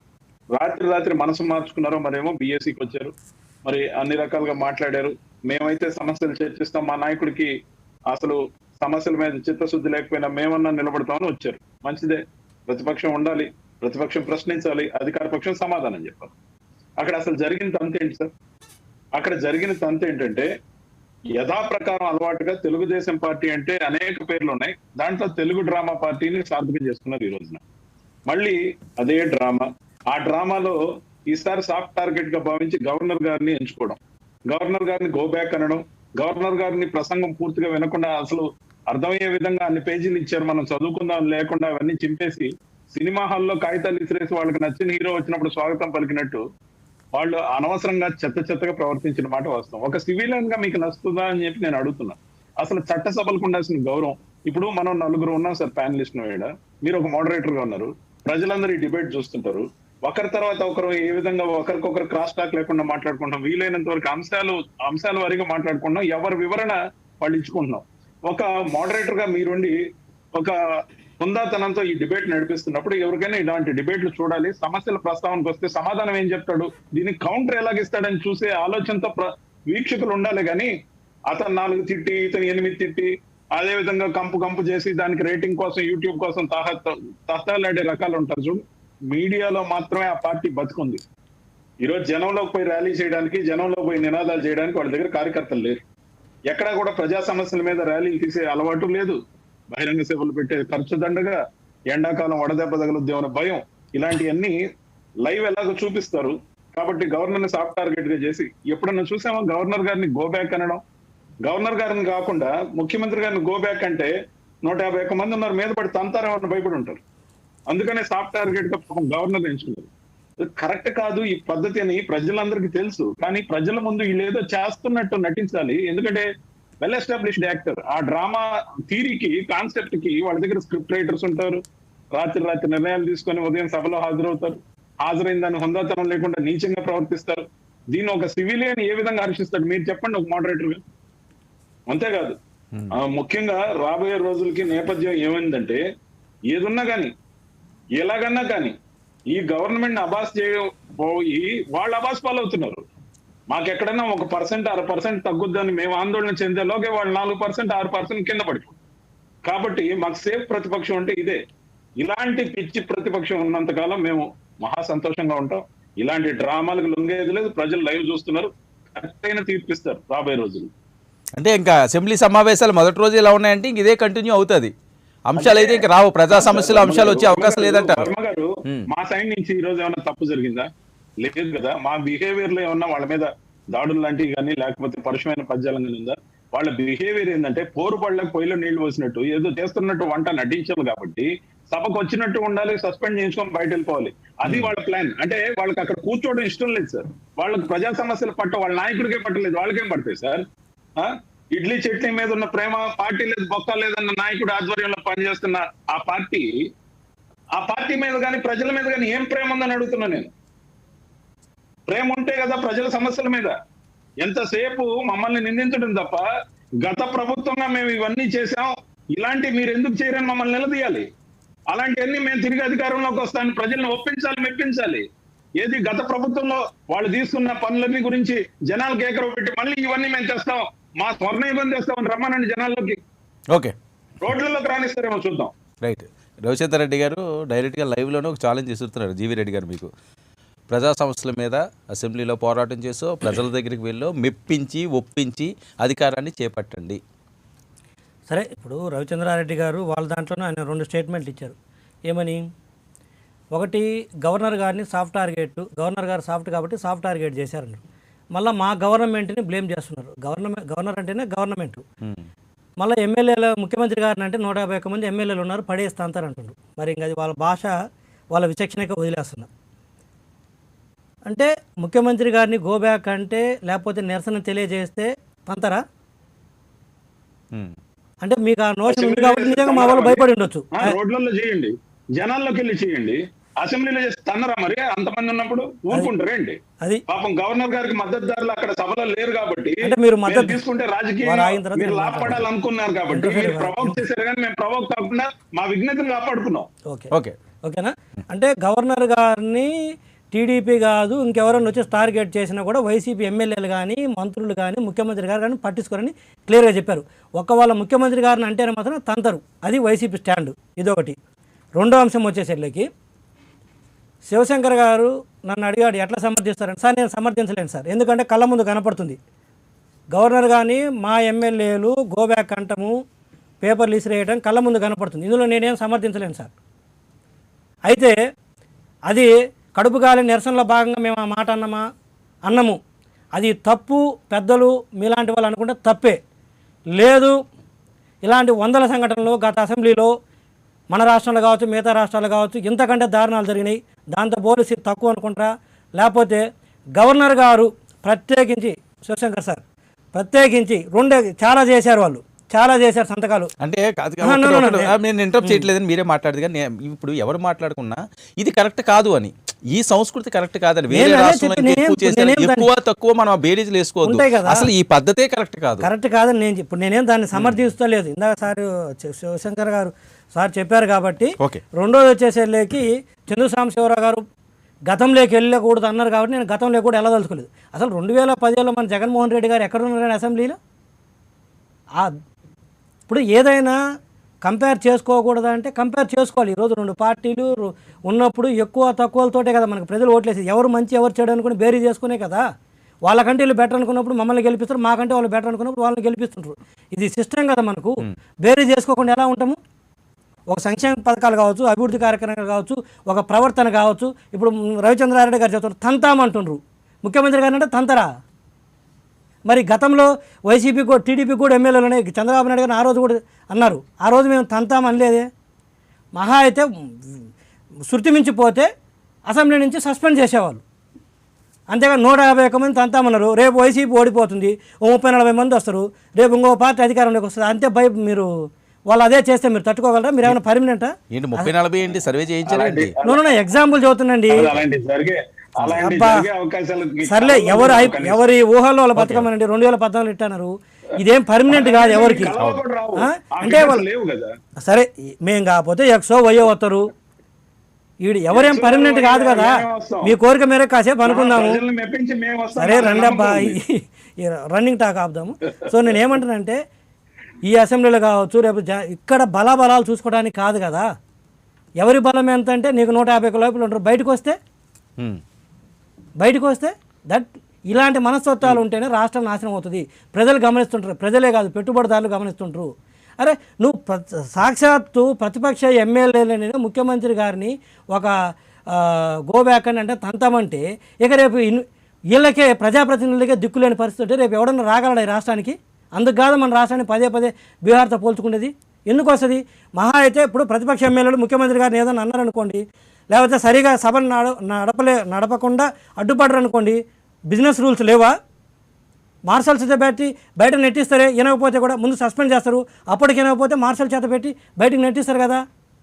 ఎట్లా మనము ఏదంటే అది ఇది బెదిరిస్తున్నట్టు మాట్లాడితే ఎవరు బెదురుతారు? నువ్వు ఒక దెబ్బ కొడితే నువ్వు 2 కొడితే 1 కొడతారు. ఇది కాదు సమస్య. అసలు ఈ కైండ్ ఆఫ్ మైండ్ సెట్టే కరెక్ట్ కాదంటారు. అందుకు కాదు ఈరోజు రాష్ట్రం ఇక్కడ ఎండ్ అయింది, ఈ పరిస్థితి ఉంది. గెలుస్తారా ఓడతారా వర్మ గారు పక్కన పెట్టండి. ఎవరు గెలుస్తారా ఎవరు ఓడతారా? ప్రశాంత్ కిషోర్ లాంటి వాళ్ళని తీసుకొచ్చి కులాల మధ్యలో ప్రాంతాల మధ్యలో మతాల మధ్యలో గొడవలు పెట్టి గెలవటం ఒక ఎత్తు, అభివృద్ధి చేసి గెలవటం ఒక ఎత్తు. గెలవటం ఈరోజు దిగజారితే రాజకీయాల్లో ఎలా అయినా గెలవచ్చు. డబ్బు సంపాదించాలంటే 2 మార్గాలు ఉంటాయి. వేసే సంపాదిస్తుంది, పనిచేసి సంపాదిస్తారు. ఆ వేసి వచ్చేసి నేను సంపాదించిన డబ్బులు అంటే దానికి వాల్యూ ఉంటుందా? పద్ధతిగా కష్టపడి సంపాదించడానికి వాల్యూ ఉంటుందా? విత్ ఐఎమ్ వెరీ సారీ ఈ పదాలు చర్చలు ఉపయోగిస్తున్నందుకు, కానీ చెప్పుకున్నారు కాబట్టి చెప్పాల్సి వస్తుంది. గెలుపే పరమావధి అంటే గెలవడానికి విధానాలను కూడా మనం చర్చించాల్సి వస్తుంది. అది కాదు. ఎస్, నేను ఒప్పుకుంటాను శివశంకర్ గారు చెప్పినట్టు, సార్ అది కరెక్ట్ కాదని నేను చెప్తాను. కాకపోతే గవర్నర్ గారు ఇందాక మనం చెప్పిన మినిమం డ్యూ డిలిజెన్స్ లేకుండా కొన్నిసార్లు ప్రభుత్వానికి కొన్ని ఇబ్బందుల వల్ల ఇవ్వచ్చు, సైన్ చేయొచ్చు. బట్ 1 కాదు 2 కాదు పెద్ద అంశాల్లో మినిమం డ్యూ డిలిజెన్స్ లేకుండా. ఎందుకంటే ఉదాహరణకు 3 రాజధానుల బిల్లుకు సంబంధించి ప్రభుత్వమే మేము తప్పు చేశాము, టెక్నికల్గా ఇది కరెక్ట్ లేదని విత్డ్రా చేసుకుంది. మరి ప్రభుత్వమే తర్వాత కరెక్ట్ చేసుకుంటే బిఫోర్ దట్ గవర్నర్ గారు ఏం చేసినట్టు? ఎంత వ్యవస్థ గవర్నర్ వ్యవస్థ? ఒక ఐఏఎస్ ఆఫీసర్స్ను ఆయనకి సెక్రటరీకి ఇస్తారండి. ఏం చిన్న వ్యవస్థ కాదు. ఇక్కడ ఇంకోటి అడిగారు చంద్రశేఖరరావు గారు, ఏమని? వ్యక్తినా వ్యవస్థనని. సార్ వ్యక్తినా వ్యవస్థన అంటే ఆ వ్యక్తి వ్యవస్థలోకి వచ్చిన తర్వాత వ్యక్తికి వ్యవస్థకి తేడా ఉంది సార్. ఆ స్థానాన్ని భ్రష్టు పట్టిస్తున్నారు కాబట్టి ఆ వ్యక్తిని మార్చి ఇంకొక వ్యక్తిని పెట్టమంటాం. బై డిఫాల్ట్ గవర్నర్ గారు అంటే ఈరోజు ముఖ్యమంత్రి జగన్మోహన్ రెడ్డి గారు ఉన్నారు, గతంలో చంద్రబాబు నాయుడు గారు ఉన్నారంటే ముఖ్యమంత్రి గారు తప్పు చేస్తే ముఖ్యమంత్రి గారు అంటారు. ఆ ప్లేస్లో X ఉండొచ్చు, Y ఉండొచ్చు, డజంట్ మ్యాటర్. ఇంకోటి చంద్రశేఖరరావు గారు ఒక అడ్వైజ్ చేశారు, రాష్ట్రపతి గారు ప్రాక్టికల్గా కరెక్టే. రాష్ట్రపతి గారు, నేను రాష్ట్రపతి గారి దగ్గరికి వెళ్తానా ప్రతి సమస్యకి? మీరు నియమించారు కాబట్టి యువర్ ద ఎంప్లాయరు, అతను సరిగా లేదని. ఇక్కడ ఒక వేదిక దొరికినప్పుడు నిరసన తెలియజేశారు. నిరసన వైలెంట్గా ఉందంటే ఎస్, అందులో మొహమాటం లేదు. బియాండ్ పరిధులు దాటి నిరసన తెలియజేసి ఉండకూడదు. బట్ బాధ 1 కాదు 2 కాదు. ఇక రెండో వచ్చేసి సంప్రదాయాల గురించి గతానికి వెళ్ళాలంటే ఏం చెప్పారండి? ఈ రోజున మన ముఖ్యమంత్రి వైఎస్ జగన్మోహన్ రెడ్డి గారు గతంలో ప్రతిపక్షం ఎదుర్కొన్నప్పుడు అసెంబ్లీలో మాట్లాడిన మాటలు తీస్తారా, రికార్డ్ చేస్తారా? మీరు సంప్రదాయాల గురించి మాట్లాడతారా? అసెంబ్లీని ఎలా నడపాలో కరెక్ట్ కాదని కాదండి, ఎక్కడో దగ్గర ఫుల్ స్టాప్ పడాలా? ఎవరు పెడతారు? అదే ఎవరు ప్రజలు పెట్టాలి. ఇప్పుడు ఆయన చెప్పేది ఏంటంటే ప్రజలే పెట్టాలి. ఇప్పుడు చంద్రశేఖరరావు గారు చెప్పింది కూడా అదే కదా, శివశంకర్ గారు కూడా చెప్పింది అదే కదా, ఎన్నుకోవాలి మంచి వాళ్ళు అంటున్నారు. ఎక్కడ అవుతుంది? చెప్పా కదా ఇందాక ఒక ఎగ్జాంపుల్, మళ్ళీ I don't want to repeat that. ఎలాంటి స్ట్రాటజీస్ ఏంటి? కమ్మ కులాన్ని చూపించి మీరు ఓట్లు అడుగుతారా? అంటే కాదండి, వైఎస్ఆర్ సిపిఐ ఈ రకమైన రాజకీయాలు చేసి గెలుస్తుందనా మీరు చెప్పేది? కళ్ళ ముందు కనపడుతుంది కదా. ఇప్పుడు నేనేమంటానంటే కళ్ళ ముందు కనపడుతుంది కదా, అట్లా మిగతా ఎక్కడా లేదు మీ పార్టీలో కానీ వేరే రకంగా కానీ లేదని చెప్పట్లేదని చెప్తున్నాను. నేను ఐఎమ్ వెరీ క్లియర్. ప్రతి పార్టీ ఎక్కువ తక్కువ మీదనే నేను కంపేర్ చేస్తాను. తప్పితే ఎక్కువ తక్కువ ఏంటి? అసలు తప్పు చేయకూడదని కదా. ఎక్కువ అంటే కాదు, ఎక్కువ మర్డర్లు చేస్తే కాదండి, ఎక్కువ మర్డర్లు చేస్తే ఏమన్నా ఎక్కువ తక్కువ మర్డర్ ఏదైనా మర్డరే కదా. సమస్య ఎక్కడే వస్తుందండి. నేనేమంటానంటే ఎవరికి ఇక్కడ సర్టిఫికేట్ ఇచ్చుకునే పరిస్థితి లేదు కాబట్టి ఉన్న దాంట్లో మనం చర్చించుకుంటున్నాం. ఇంకా ఇప్పుడు ప్రజలకు కూడా ఆప్షన్ ఏమవుతుంది? మన రాష్ట్రం కావచ్చు, ఇంకొక ఆప్షన్ కావచ్చు, ఉన్నోళ్ళ బెటర్ అంటున్నారు. కానీ ఆ బెటర్ను కూడా ఎలా వీళ్ళు చేస్తున్నారు? దాన్ని కూడా మసిపూసి మారేడుగా చేస్తున్నారు. ఈరోజు అసెంబ్లీ సరే, మళ్ళీ మన సబ్జెక్ట్ అంతా డివేట్ చర్చ కూడా పెట్టుకొని ఇంకో దానికి వెళ్ళకూడదు. ఈరోజు జరిగింది అది కళ్ళ ముందు కనపడుతుంది. ఏం చెప్తారు సమాధానం గవర్నర్ గారు? ఓకే, మీ ప్రధాన డిమాండ్లు ఏంటండి? అసెంబ్లీ సెషన్స్, రేపు బడ్జెట్ కూడా ప్రవేశపెట్టబోతున్నారు. సో ఏ రకంగా ఏముండదు, వాళ్ళు రేపు బడ్జెట్ పెడతారు. పెట్టిన తర్వాత చూస్తాము, యాక్చువల్స్ వస్తాయి. లాస్ట్ ఇయర్ యాక్చువల్స్ వస్తాయి. ఇప్పుడు ఏం పెడుతున్నారో చూస్తాము, కంపేర్ చేస్తాము.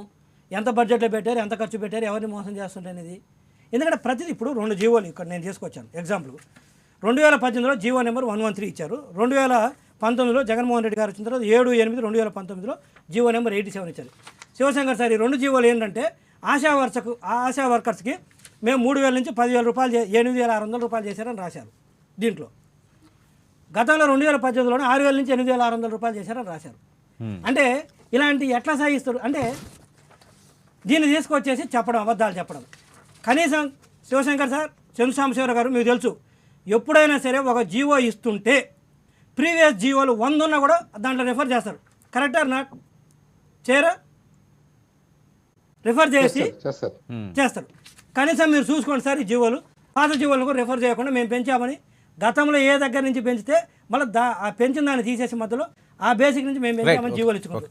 ఇలాంటి ఎంత ఫండమెంటల్ వైలేషన్స్ ఇప్పుడు రాజకీయంగా సంక్షేమ కార్యక్రమాలు అభివృద్ధి కార్యక్రమాలు ఎవరి పార్టీ పాలసీ వాళ్ళకుండా చేసుకోవచ్చు. అరే ఎవరో చేసిందని దాన్ని దాచిపెట్టి సాక్షి పేపర్లోనో ఈనాడులోనో పొలిటికల్గా రాసుకోవడం వేరు. నువ్వు అఫీషియల్ జీవోల్లో కూడా అబద్ధాలు రాసుకుంటే సార్ ఇంకా దీన్ని ఏమనాలి? దీన్ని గవర్నర్ గారిని యాక్సెప్ట్ చేస్తే మనం గో బ్యాక్ అనాలా?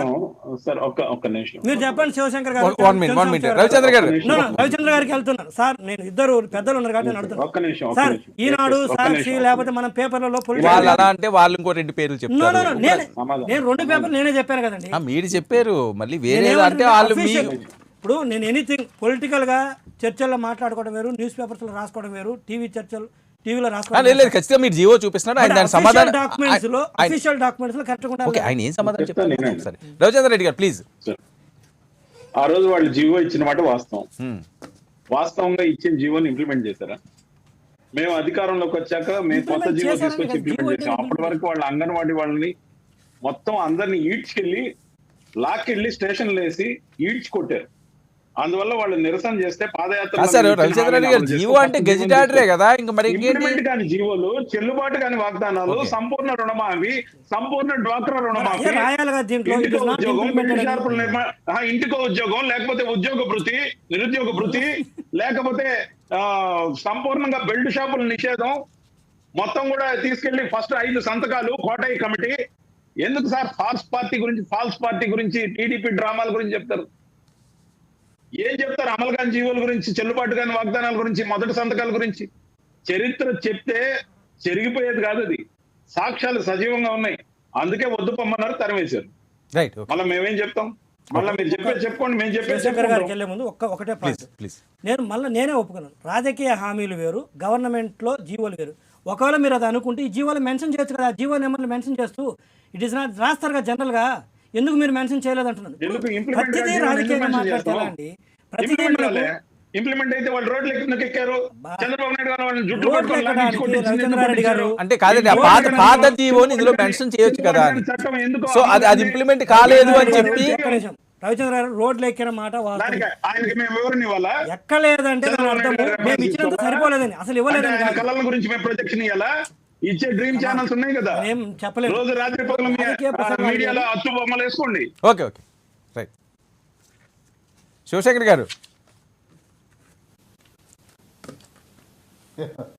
వర్మ గారు సార్ డిస్కషన్ కూడా అసెంబ్లీని ప్లీజ్ సార్. నేనేం అంత రద్దు చేయలేదు సార్, కొంచెం గొంతు గట్టిది అంతే. అసెంబ్లీ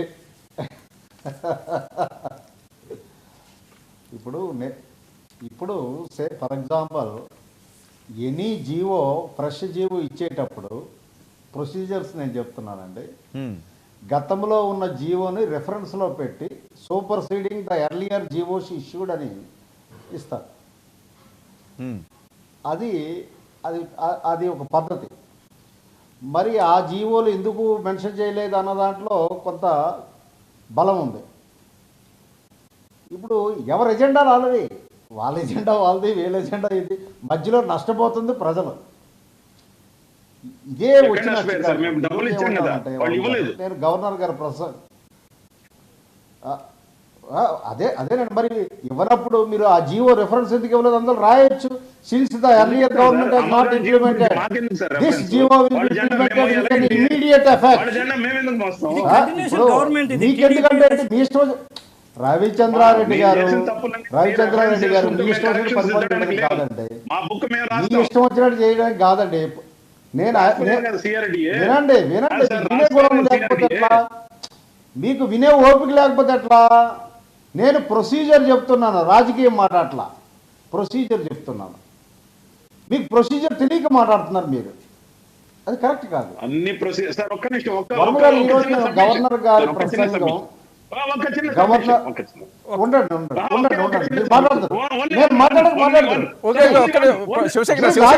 శివశంకర్ గారు ఎందుకంటే ముగ్గురికి సమాధానం ఆయన చెప్పాలి కాబట్టి మీకు నేను అవకాశం ఇస్తాను. ఒక్క నిమిషం ప్లీజ్ అండి రవిచంద్ర రెడ్డి గారు.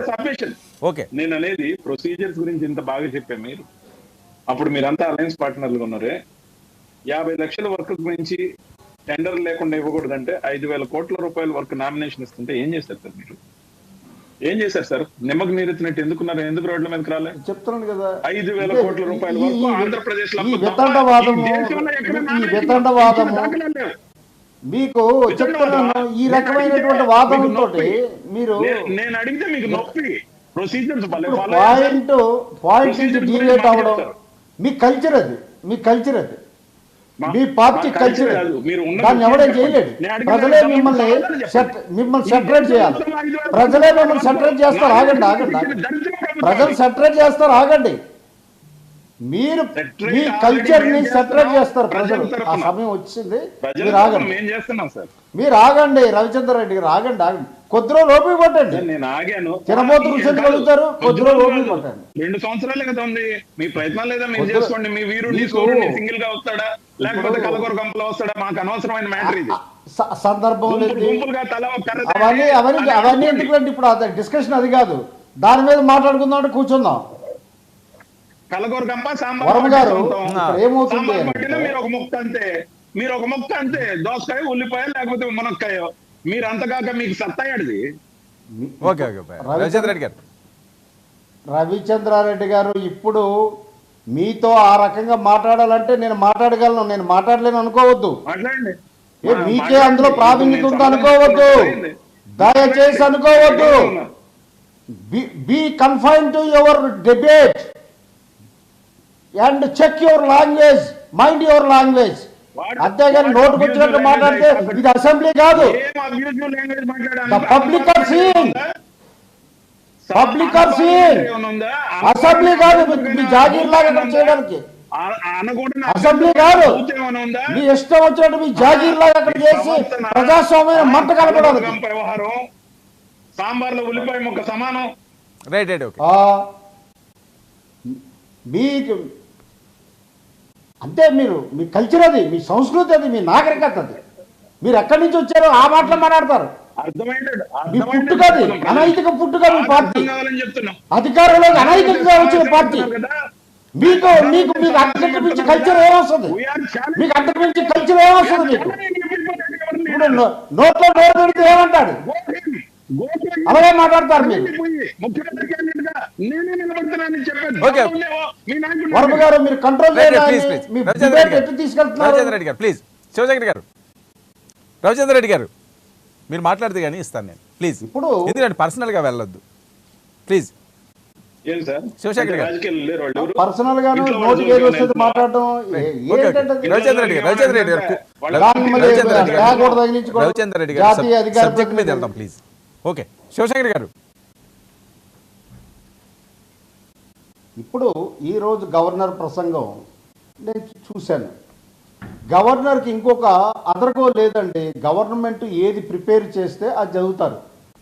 అక్కడ కొన్ని మన కన్వెన్షన్స్ కానీ గవర్నర్ రూల్ కానీ అవన్నీ చదివితే వీళ్ళు అబద్ధాలు అందులో అన్నీ ప్రిపేర్ చేశారే అనుకుందాము. దాన్ని ఎండగట్టే అవకాశం ప్రతిపక్షంగా ఉంది. ఎండగట్టవచ్చు. ఎందుకంటే వీళ్ళు ఆ ప్రసంగంలో చాలా బోర్లు తవ్వించేసాము, రైతులందరికీ అసలు వ్యవసాయం కోసం చాలా చేసాము, ఫిషరీస్ అయితే మేమే టాపు ఇండియాలోన ప్రపంచంలోనే చాలా ఇది చేసాము, ఇలాంటి చాలా ఉన్నాయి. నేను మొత్తం విన్నాను. ఇదంతా ఏమిటంటే governor he has no role prepared by the government. It is my government achieves అని చెప్పి ఆయన చదువుతారు. ఎందుకంటే మై గవర్నమెంట్ ఎందుకంటాడంటే at the pleasure of the governor this government will continue. అది రాజ్యాంగంలో ఉన్న బ్యూటీ అది. అయితే ఇక్కడ ఏమిటంటే ప్రతిపక్షం అది పట్టుకొని ప్రభుత్వం ఎంత గవర్నర్ చేత అబద్ధాలు ఆడించిందో, ప్రభుత్వం ఎంత మోసం చేసిందో, ప్రభుత్వం మీద దాడి చేయడానికి చర్చల పరంగా మంచి అవకాశం ప్రతిపక్షంకి ఉంటుంది. గవర్నర్ని ఇక్కడ పర్సనల్గా మనం అటాక్ చేయకూడదు అనేది నా అభిప్రాయం, అపార్ట్ ఫ్రమ్ పాలిటిక్స్. ఎందుకంటే గవర్నర్ అనేది రాజ్యాంగ రక్షకుడు. అయితే గతంలో 2-3 విషయాల గవర్నర్ తన రోల్ ప్లే చేయలేదు. నేనే డిబేట్లో డైరెక్ట్గా చెప్పాను, నేను ఇది కరెక్ట్ కాదు, governor sentinel of the Indian constitution, ఆయన సేఫ్ గార్డ్ చేయాలని నేను చెప్పడం జరిగింది వర్మ గారు. ఇవన్నీ కూడా ఆ ఫోరం వేరు. ఆ ఫోరంలో మనం ఆ గ్రీవెన్స్ ఆ రిడ్రెసల్ వేరు. ఇక్కడ విలువలు సాంప్రదాయాలు ప్రజాస్వామ్యత పరిరక్షణ ఇంపార్టెంట్. ఓకే, ఇప్పుడు డిబేట్లోనే ప్రజాస్వామ్యం లేదు. ఆయన ఏ భాష మాట్లాడుతున్నాడు, ఎలా మాట్లాడుతున్నాడు ఆయనే తెలియట్లేదు. సో అంటే అసెంబ్లీలో కూడా అదే కల్చర్. వీళ్ళంతా ఒక బడిలో చదువుకున్నారు, ఆ బడిలో చదువుకుంటేప్పుడు అదే భాష వస్తుంటుంది. ఇది కరెక్ట్ కాదు. ఈరోజు జరిగిన పరిణామాలు దురదృష్టకరం, ప్రజాస్వామ్యానికి చాలా బాధాకరం. ఇదంతా ప్రజలు అబ్జర్వ్ చేస్తున్నారు, ప్రజలు గమనిస్తున్నారు. కాబట్టి వీళ్ళకి బుద్ధి చెప్పే రోజు ఇంక ఎంతో దూరం లేదు. బుద్ధి చెప్తే అప్పుడు అర్థమవుతుంది వీళ్ళకి ప్రజాగ్రహం ఎలా ఉంటుందో తెలియాలి. సాంబశివరావు గారు, కళలు కనండి, తప్పులేదు, మధ్యతో కలిసి కనకండి. సాంబశివరావు గారు, మీలా మోసం చేయమంటే కళ్ళ కట్టాము, దానికోసం కళల సహకారం కోసం హార్డ్ వర్క్ చేస్తాం. అబ్దుల్ కలాం గారు చెప్పారు, మీలా మోసాలు చేయం, ప్రజలు మోసం చేసి అధికారంలోకి రాము. మోసం చేసి నేను మళ్ళీ 30 సంవత్సరాలైనా నేనే ఉండేటట్టు చేస్తానని చెప్పి ప్రజలు నమ్మించాము. సాంబశివరావు గారు, మీలా మోసంతో రావండి. రైట్. సాంబశివరావు గారు, ప్రస్తుతం ఆంధ్రప్రదేశ్ పరిస్థితి 3 ఏళ్ళు కావస్తుంది జగన్మోహన్ రెడ్డి గారు పగ్గాలు చేపట్టిన తర్వాత. ఓకే, చాలా అంశాలు రీసెంట్గా మనం చూస్తే రాజధాని అంశం కూడా అదొక అంశం మీద కోర్టు మాట్లాడిన సందర్భం. అది కూడా ఏంటంటే 6 నెలల టైము, ఆ టైం విధించడం, ఈ లోపల ఇవి కంప్లీట్ చేయాలి అని చెప్పి ఇంతకుముందు ప్రభుత్వం చంద్రబాబు నాయుడు గారి హయాంలో ఉన్నప్పుడు 1,00,000 కోట్ల రూపాయలని దాన్ని చేయాలి, ఒక అద్భుతమైన నవనగరాల నిర్మాణం చేయాలని చెప్పి ఆయన రంగంలో దిగారు. సో ఆ తర్వాత అధికారం మళ్ళీ మారడం, జగన్మోహన్ రెడ్డి గారు రావడం, ఈయన అన్ని ప్రాంతాల అభివృద్ధి వికేంద్రీకరణ, పరిపాలన వికేంద్రీకరణ ఆలోచన ఏం చేయడం, ఇది ఏం జరుగుతున్నదో తెలియని పరిస్థితుల్లో అమరావతి రైతులు పెద్ద ఎత్తున 100 రోజులు వాళ్ళ పాదయాత్ర, వాళ్ళ ఆందోళనలు, ఈయనేమోని ఎగ్జిక్యూటివ్ క్యాపిటల్ విశాఖపట్నం వెళ్ళిపోతామో అని, ఎప్పుడు వెళ్ళిపోతామో, అక్కడేమోని భూములు తీసుకున్నారు, అక్కడేమోని ఇల్లులు కడుతున్నారు, అక్కడ బంగ్లాలు కడుతున్నారు. ఒక కథ కాదు అసలు, మామూలుగా అవ్వలేదు. ఒక కన్ఫ్యూజన్ క్రియేట్ అయింది. భారతదేశంలోనే రాజధాని లేని రాష్ట్రంగా దీని మీద ముద్రపడే స్థాయికి తీసుకెళ్లారు. ఎవరు పడితే వాళ్ళు మాట్లాడే పరిస్థితి తీసుకెళ్లారు. సో ఫైనల్గా చూస్తే కోర్టు తీర్పు ఎప్పుడు వస్తున్నది అన్నారు. మొన్న కోర్టు హీరింగ్ కూడా ఇచ్చింది 3 సభ్య కమిటీకి సంబంధించి. సో ఇప్పుడు అంతా 1,000 కోట్లు 1,00,000 కోట్ల రూపాయలు కట్టి రాజధాని నిర్మించే పరిస్థితి ఉంటుందా? ఈ అసెంబ్లీలో దీని మీద ఏమైనా చర్చించే అవకాశం ఉందా? ఒకవేళ రాజకీయాలన్నీ కూడా పక్కన పెట్టి ఆంధ్రప్రదేశ్ రాష్ట్ర అభివృద్ధి కోసం ఏ రకంగా అధికార ప్రతిపక్షాలు ముందుకు సాగాల్సిన అవసరం ఉంది? ఎన్నికల టైంలో, ఓట్ల టైంలో చూసుకోవచ్చు రాజకీయాలు, ఇప్పుడు ఆ పరిస్థితి లేదు రాష్ట్రానికి. ప్లీజ్. సరే, రాజకీయాలు లేకుండా సింపుల్ డిస్కషన్స్ కూడా జరగట్లేదు అనుకోండి. అయినప్పటికీ ఇప్పుడు గత ప్రభుత్వం కొన్ని నిర్ణయాలు చేసింది. గత ప్రభుత్వంలో ప్రతిపక్ష నాయకుడిగా ఉన్న జగన్మోహన్ రెడ్డి గారు కూడా దాని మీద తన అభిప్రాయాన్ని చెప్పడం, మద్దతు ఇవ్వటం, ఇవ్వకపోవటం అంశాల వారీగా రకరకాలుగా జరిగిపోయింది. ఫైనల్గా మనం మెజారిటీ పార్లమెంటరీ డెమోక్రసీలో ఉన్నాం కాబట్టి, మెజారిటీ టైప్ ఆఫ్ డెమోక్రసీలో ఉన్నాం కాబట్టి, ఒక ప్రభుత్వం చేసిన చట్టాన్ని మీకు నచ్చినా నచ్చకపోయినా దాన్ని ఒప్పుకుని తీరాలి. నాకు నచ్చలేదు కాబట్టి నేను ఆ చట్టానికి వ్యతిరేకంగా వెళ్తానంటాం అనేది కరెక్ట్ కాదు. అలా అయితే అసలు ఏ చట్టం చేయడానికి అవకాశం ఉండదు, దీన్ని ఇంప్లిమెంట్ చేయడానికి అవకాశం ఉండదు. పోయినసారి ఆ చట్టాల ప్రకారంగా ఏ అయితే ఒప్పందాలు కుదిరినాయో ఆ చట్టం ప్రకారంగా ఆ ఒప్పందాన్ని అమలు చేయండి అని కోర్టు క్లియర్గా చెప్పింది.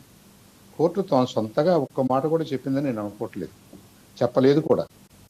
వాళ్ళు ఏం చెప్పినా ఏదో ఒక చట్టాన్ని బేస్ చేసుకుని చెప్తారు. ఇవాళ ప్రివైలింగ్ చట్టం సిఆర్డిఏ కాబట్టి సిఆర్డిఏలో ఏమేమైతే ఉన్నాయో, సిఆర్డిఏకి అనుబంధంగా ల్యాండ్ పూలింగ్ ఎలా జరిగిందో, ఆ ల్యాండ్ పూలింగ్లో మీరు ఏమేమి అగ్రిమెంట్స్ చేసుకున్నారో ఆ అగ్రిమెంట్స్ని ఫుల్ఫిల్ చేయండి అంది. కాబట్టి ప్రభుత్వం కంటిన్యూస్ వ్యవస్థ కాబట్టి, గత ప్రభుత్వం చంద్రబాబు నాయుడు గారు ముఖ్యమంత్రి, జగన్మోహన్ రెడ్డి గారు ముఖ్యమంత్రి అనే అంశాలను పరిగణలోకి అంటే సాంబశివరావు గారు ఇందులో ఆర్థిక అంశాలు ముడిపడి ఉన్నాయండి. ఇప్పుడు ఓకే, డైరెక్షన్ ఇవ్వడంలో తప్పులేదు, ఇచ్చారు. కానీ ఇప్పుడు ఆర్థిక పరంగా కూడా చూడాల్సిన అవసరం ఉంది కదా. ఒక 3 ఏళ్ల నుంచి అంశాలు ఉండండి సార్, వర్మ గారు అక్కడికే వస్తున్నాను ప్లీజ్, ఒక్క నిమిషం. ఆ అంశాలని ఆ రోజు ఒప్పందంలోకి వెళ్ళిన పార్టీ కూడా ఆలోచించుకోవాలి. ఇప్పుడు ఇర్రేషనల్గా మేము ఏదేదో చేయగలమని ఊహించుకోవటము తప్పే, ఆ ఊహను అమలు చేయలేకపోవటం తప్పే. దీంట్లో మరి ల్యాండ్ పూలింగ్లో భాగస్వాములైనటువంటి ఒక పార్టీ నష్టపోతుంది కదా. మీకు ఇంత పెద్ద గవర్నమెంట్కి అంచనాలు సరిగ్గా కుదరకపోతే మీకు డబ్బులు ఎక్కడి నుంచి వస్తాయో మీకు అర్థం కాకపోతే మరి ఊళ్ళో పనిచేసుకునే వాళ్ళు, వ్యవసాయంలో పనిచేసుకునే వాళ్ళు, వాళ్ళేదో ఆశపడి భూములు ఇచ్చారు, వాళ్ళకి తెలుస్తాయా మీకంటే ఎక్కువ విషయాలు? తెలియదు కదా, తెలిసే అవకాశం కూడా లేదు కదా. కాబట్టి వాళ్ళని ప్రొటెక్ట్ చేయాల్సిన అవసరం ఉంది. వాళ్ళు కూడా కరెక్ట్గా అదే అంశం మీద కోర్టుకు వెళ్ళారు. గమనించండి, మీ రాజధాని ఎంత ఉండాలి, ఏముండాలి అనే దాన్ని వాళ్ళు ఏం క్వశ్చన్ చేయలేదు, దాన్ని ఛాలెంజ్ చేయలేదు. మా ఫండమెంటల్ రైట్ ఇక్కడ, మా రైట్ టు ప్రాపర్టీ ఇక్కడ దెబ్బతింది, మమ్మల్ని మీరు మరి దీనికి తగినటువంటి న్యాయం చేయాలని కోర్టుని అడిగినప్పుడు కోర్టు ఏం చేస్తుంది? మరి వాళ్ళ రైట్ టు లైవ్లీహుడ్ కానివ్వండి, వాళ్ళ రైట్ టు ప్రాపర్టీ కానివ్వండి, అవన్నీ ఇప్పుడు లింబోలో పడిపోయినాయి. ఒక ప్రభుత్వం చేసిన ఒప్పందాల వల్ల అవి లింబోలో పడిపోయినాయి. ఇవాళ ఆ ప్రభుత్వం చేయలేకపోవచ్చు, ఆ ప్రభుత్వం దగ్గర డబ్బులు లేకపోవచ్చు, ఆ డబ్బులు లేదు అన్న సంగతి ఇప్పుడు కాదు కదా. మీరు ఆ అగ్రిమెంట్లోకి వెళ్ళే రోజున మనం ఎంతవరకు చేయగలమో చేయలేమో అనేది అప్పుడు ఆలోచించుకోవాలి. సో గత ప్రభుత్వం ఒక ప్రాబ్లంని స్టార్ట్ చేస్తే ఆ ప్రాబ్లంని ఎలా సాల్వ్ చేయాలో అర్థం కాని పరిస్థితిలో ఈ ప్రభుత్వం దాన్ని కొనసాగిస్తుంది అంతే. కాబట్టి మీరు ఇలా ప్రాబ్లం క్రియేట్ చేసి కొనసాగించడం కాదు, ఆ పార్టీకి న్యాయం జరగాలి అని మాత్రమే కోర్టు చెప్పింది. ఇప్పుడు అది చేయలేని పరిస్థితి ఉందనుకోండి, దానికి ఏదో మార్గాలు ఉంటాయి, లీగల్గా మార్గాలు ఉంటాయి. ఈ ప్రభుత్వానికి ఐడియాస్ ఉంటాయి, ఈ ప్రభుత్వం కూడా కొన్ని మరి దాన్ని సవరణలు చేసుకోవడం, సర్దుబాటు చేసుకోవడం, డబ్బులు తెచ్చుకోవడం, ఎక్కడ తెచ్చుకోవడం, ఎలా తెచ్చుకోవడం, అదే కదా బాధ్యత. అంటే ముఖ్యమంత్రి అనేది ఒక పెద్ద వ్యవస్థ కదండి, అదేం తమాషా విషయం కాదు కదా. సో అవన్నీ చేస్తారు. రాబోయే రోజుల్లో ఈ ప్రభుత్వం డెఫినెట్ గా కోర్టు ఆర్డర్ని గౌరవించి కోర్టు ఆర్డర్ని అమలు చేస్తారు.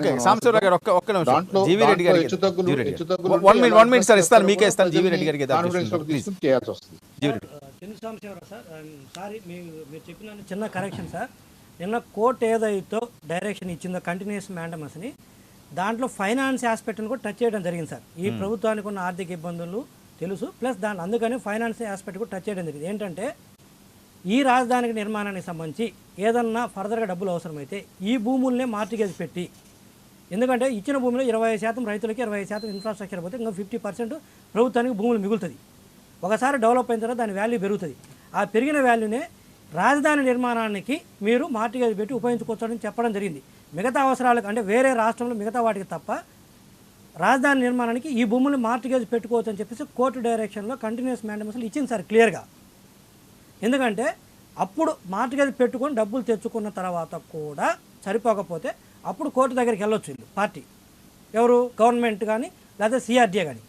ముందు వీళ్ళు ఎక్సర్సైజ్ చేయాలి, 25% వాళ్ళకి ఇవ్వాలి, 25% ట్రంక్ ఇన్ఫ్రాస్ట్రక్చర్కి, మిగతా 50% భూములు. అంటే ఇప్పుడు వైఎస్ఆర్సీపీ ప్రభుత్వానికి ఇంకా వేరే ఆల్టర్నేటివ్ లేదు, ఇంక ఇక్కడ మాత్రమే కొనసాగించాలా? సో దట్ ఈజ్ వాళ్ళకి ఇష్టం లేదండి, మొదటి నుంచి మాట్లాడేది అది కదా. ఒక ప్రాంతానికి మేము కమిట్ అవ్వం, ఒక ప్రాంతంలో మేము అభివృద్ధి చెయ్యం. పొలిటికల్ నినాదం వేరు, ఇందా చంద్ర సాంబశివరావు గారు చెప్పారు సార్ క్లియర్గా. పొలిటికల్ నినాదం వేరు, ప్రభుత్వాల కంటిన్యూషన్ వేరు. ఇందా శివశంకర్ సార్ కూడా చెప్పారు, ఆ ప్రభుత్వం చట్టం చేసింది కాబట్టి నాకు నచ్చలేదని చట్టాలను రద్దు చేయడం కరెక్ట్ కాదు. మీకు ఇప్పుడు జగన్మోహన్ రెడ్డి గారు ఏమంటారంటే నేను రైతులకు వెల్ఫేర్ అని చెప్పుకుంటాను, తప్పులేదు. చంద్రబాబు నాయుడు గారు వెల్ఫేర్తో పాటు డెవలప్మెంట్ అంటారు. ఇది రాజకీయ నినాదాలు. బట్ ఇట్ కమ్స్ టు గవర్నమెంట్స్లోకి వచ్చేసరికి ఆ ప్రభుత్వము, ఆ పార్టీ ప్రభుత్వం, ఈ పార్టీ ప్రభుత్వం ఉండదు, కంటిన్యూషన్ ఉండాలి. ఈరోజు ఏం చెప్పారు సార్, నేను వచ్చిన జడ్జిమెంట్లో 307 పేజీలు వస్తే అందులో 11వ పేజీలో 3వ పారాగ్రాఫ్ ఒకసారి చదవండి సార్ శివశంకర్ సార్, చంద్ర సాంబశివరావు గారు. ఏమని ఆర్గ్యుమెంట్ చేశారు వీళ్ళు? మా దగ్గర డబ్బులు లేవని ఆర్గ్యుమెంట్ చేయలేదు. కోర్టు చెప్పాలి ఒకవేళ అబ్జెక్షన్ ఉంటే, లేకపోతే మేము 3 రాజధానులు చేయడం వల్ల డెవలప్ అవుతుంది రాష్ట్రం అని చెప్పలేదు కోర్టుకి. అది ఏం చెప్పకుండా ఏం చెప్పారో తెలుసా సార్ వీళ్ళు? సింగిల్ ఆర్గ్యుమెంట్ 8 మంది అడ్వకేట్లు ఉండి, advocate general, additional advocate general, standing council, సిఆర్టీలు అందరూ ఏం చెప్పారు తెలుసా? మేము ఆల్రెడీ బిల్లులను రద్దు చేసుకున్నాము, మేము ఎక్కడికి వెళ్ళట్లేదు, సో మీరు దీని మీద ఇంకా ఎటువంటి అడ్జుడికేషన్ కానీ లీగాలిటీ కానీ మీరు చూడాల్సిన అవసరం లేదని కోర్టు చెప్పారు సార్. వీళ్ళు చెప్పాల్సింది ఏంటి? వీళ్ళ ఎయిమ్ ఏంటి? 3 రాజధానులు డెవలప్మెంట్. తప్పులేదు, నేనేం తప్పు పెట్టను, అది వాళ్ళ నినాదం. ఇక్కడ ట్రైపార్టైట్ అగ్రిమెంట్ ఎంటర్ అయ్యేది ఏది? సిఆర్డీఏ, గవర్నమెంట్ ఆఫ్ ఆంధ్రప్రదేశ్, రైతులతోటి ట్రైపార్టైట్ అగ్రిమెంట్ ఎంటర్ అయింది. దట్ ఈస్ ఆర్టికల్ 299 కింద. That is a contract entered by the government with any third party which is equivalent to law. That is against, నువ్వు దాన్ని రద్దు చేయడం అంటే దట్ ఈస్ ఎగనెస్ట్ ఆర్టికల్ 13కి against అది. Okay. So అదే కోర్టు ఆర్టికల్ 13ని దృష్టిలో పెట్టుకొని 299 రెడ్ విత్ 299 తీసుకొని మీకు లెజిస్లేటివ్ కాంపిటెన్స్ లేదని చెప్తే వీళ్ళు దానికి అసలు ప్రభుత్వానికే శాసనాలు చేసే అధికారం లేదని చెప్పేసి ప్రజల్లో తీసుకెళ్తారు అని నేను చెప్తున్నాను. ఫండింగ్ కూడా చెప్పింది. ఇక్కడ అబ్జెక్షన్ ఏంటంటే నేను కూడా ఒప్పుకుంటాను సాంబశివరావు సార్ ఏంటంటే టైం పీరియడ్ పెట్టింది చూసావా గవర్నమెంట్కి, ఎస్ నేను ఒప్పుకుంటాను. సంథింగ్ అది నాట్ ప్రాక్టికల్ పాసిబుల్, ఏది 6 నెలల్లో కంప్లీట్ చేయాలన్నది. నేను టీడీపీ కాబట్టి వైసీపీ మీద వచ్చిన తప్పును గుడ్డిగా వాళ్ళ మీద ఏదో టైం బై చేయొచ్చు. కోర్టుకు వెళ్ళి టయానికి బై చేస్తే అప్పుడు కోర్టు కూడా శాంక్షన్ చేయకపోతే ఏది మాకు 6 నెలలు సరిపోతుంది, 2 సంవత్సరాలు మీరు మాట్లాడేది అంటే ఓకే, మీరు అనేది ఏంటి 6 నెలలు కాదండి 1 సంవత్సరం లోపల మేము రాజధాని ఇక్కడ కంప్లీట్ చేస్తాము, మీరు ఇచ్చింది అసలు వాళ్ళకి ఇష్టమే లేదంటే వాళ్ళు ఎందుకు వెళ్ళి అడుగుతారు? ఇష్టం లేదంటే నేను ఏమంటాను అదే కోర్టు చెప్పాలి. అదే దీనికి ఏమైనా ఆల్టర్నేటివ్ ఉందా? నేను ఇక్కడే వస్తుంది. ఇష్టం లేదంటే కోర్టుగా చెప్పాలి కదా, కోర్టుగా చెప్పలేదు సార్ శివశంకర్ సార్. మీరు 11th పేజ్ 3rd పారాగ్రాఫ్ చదవండి. కోర్టుగా చెప్పలేదు మాకు ఇష్టం లేదని, మేము ఆల్రెడీ రద్దు చేసుకున్నాం, మీ బిల్లును మీరు విచారించాల్సిన అవసరం లేదని చెప్పారు. జనాలకేమో ఇలా చెప్తారు, కోర్టులేమో అలా చెప్తారు.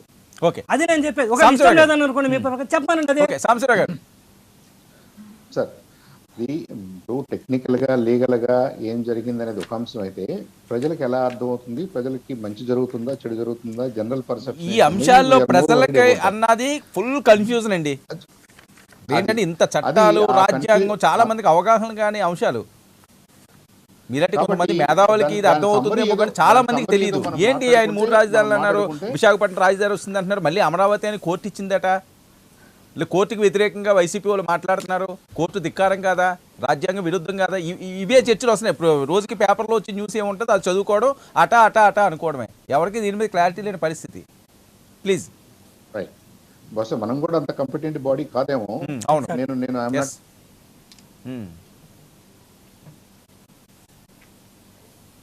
కాకపోతే నేను అనేది ఏంటంటే నా రిక్వెస్ట్ ఏంటంటే కోర్టు తీర్పు ఇచ్చింది, కోర్టులో మీరు ఒక రకంగా వాదించారు, మీ వాదన నెగ్గలేదు, ఇంకొక వాదన నెగ్గింది అనుకుందాం. అలాగే కదా చట్టాలు పనిచేస్తాయి, ఏ చట్టమైనా అలాగే పనిచేస్తుంది. ఒక పార్టీ వాదన చెల్లదు, ఒక పార్టీ వాదన చెల్లుద్ది. పార్టీ ఇన్ ద సెన్స్ ఇద్దరు ఒక కోర్టుకి వెళ్ళినప్పుడు. అలా నిన్న ఈ రాజధాని విషయంలో వెళ్ళినప్పుడు ఒక వాదన నెగ్గింది. రైతులు వాళ్ళ కాంట్రాక్టులు వాళ్ళ హక్కులు అనే వాదన నెగ్గింది. పైగా మీరందరూ ఉండి చేసిన చట్టమే కదా, మీరందరూ ఉండి చేసినటువంటి అమరావతిని మీరు కంప్లీట్ చేయండి అని చెప్పింది.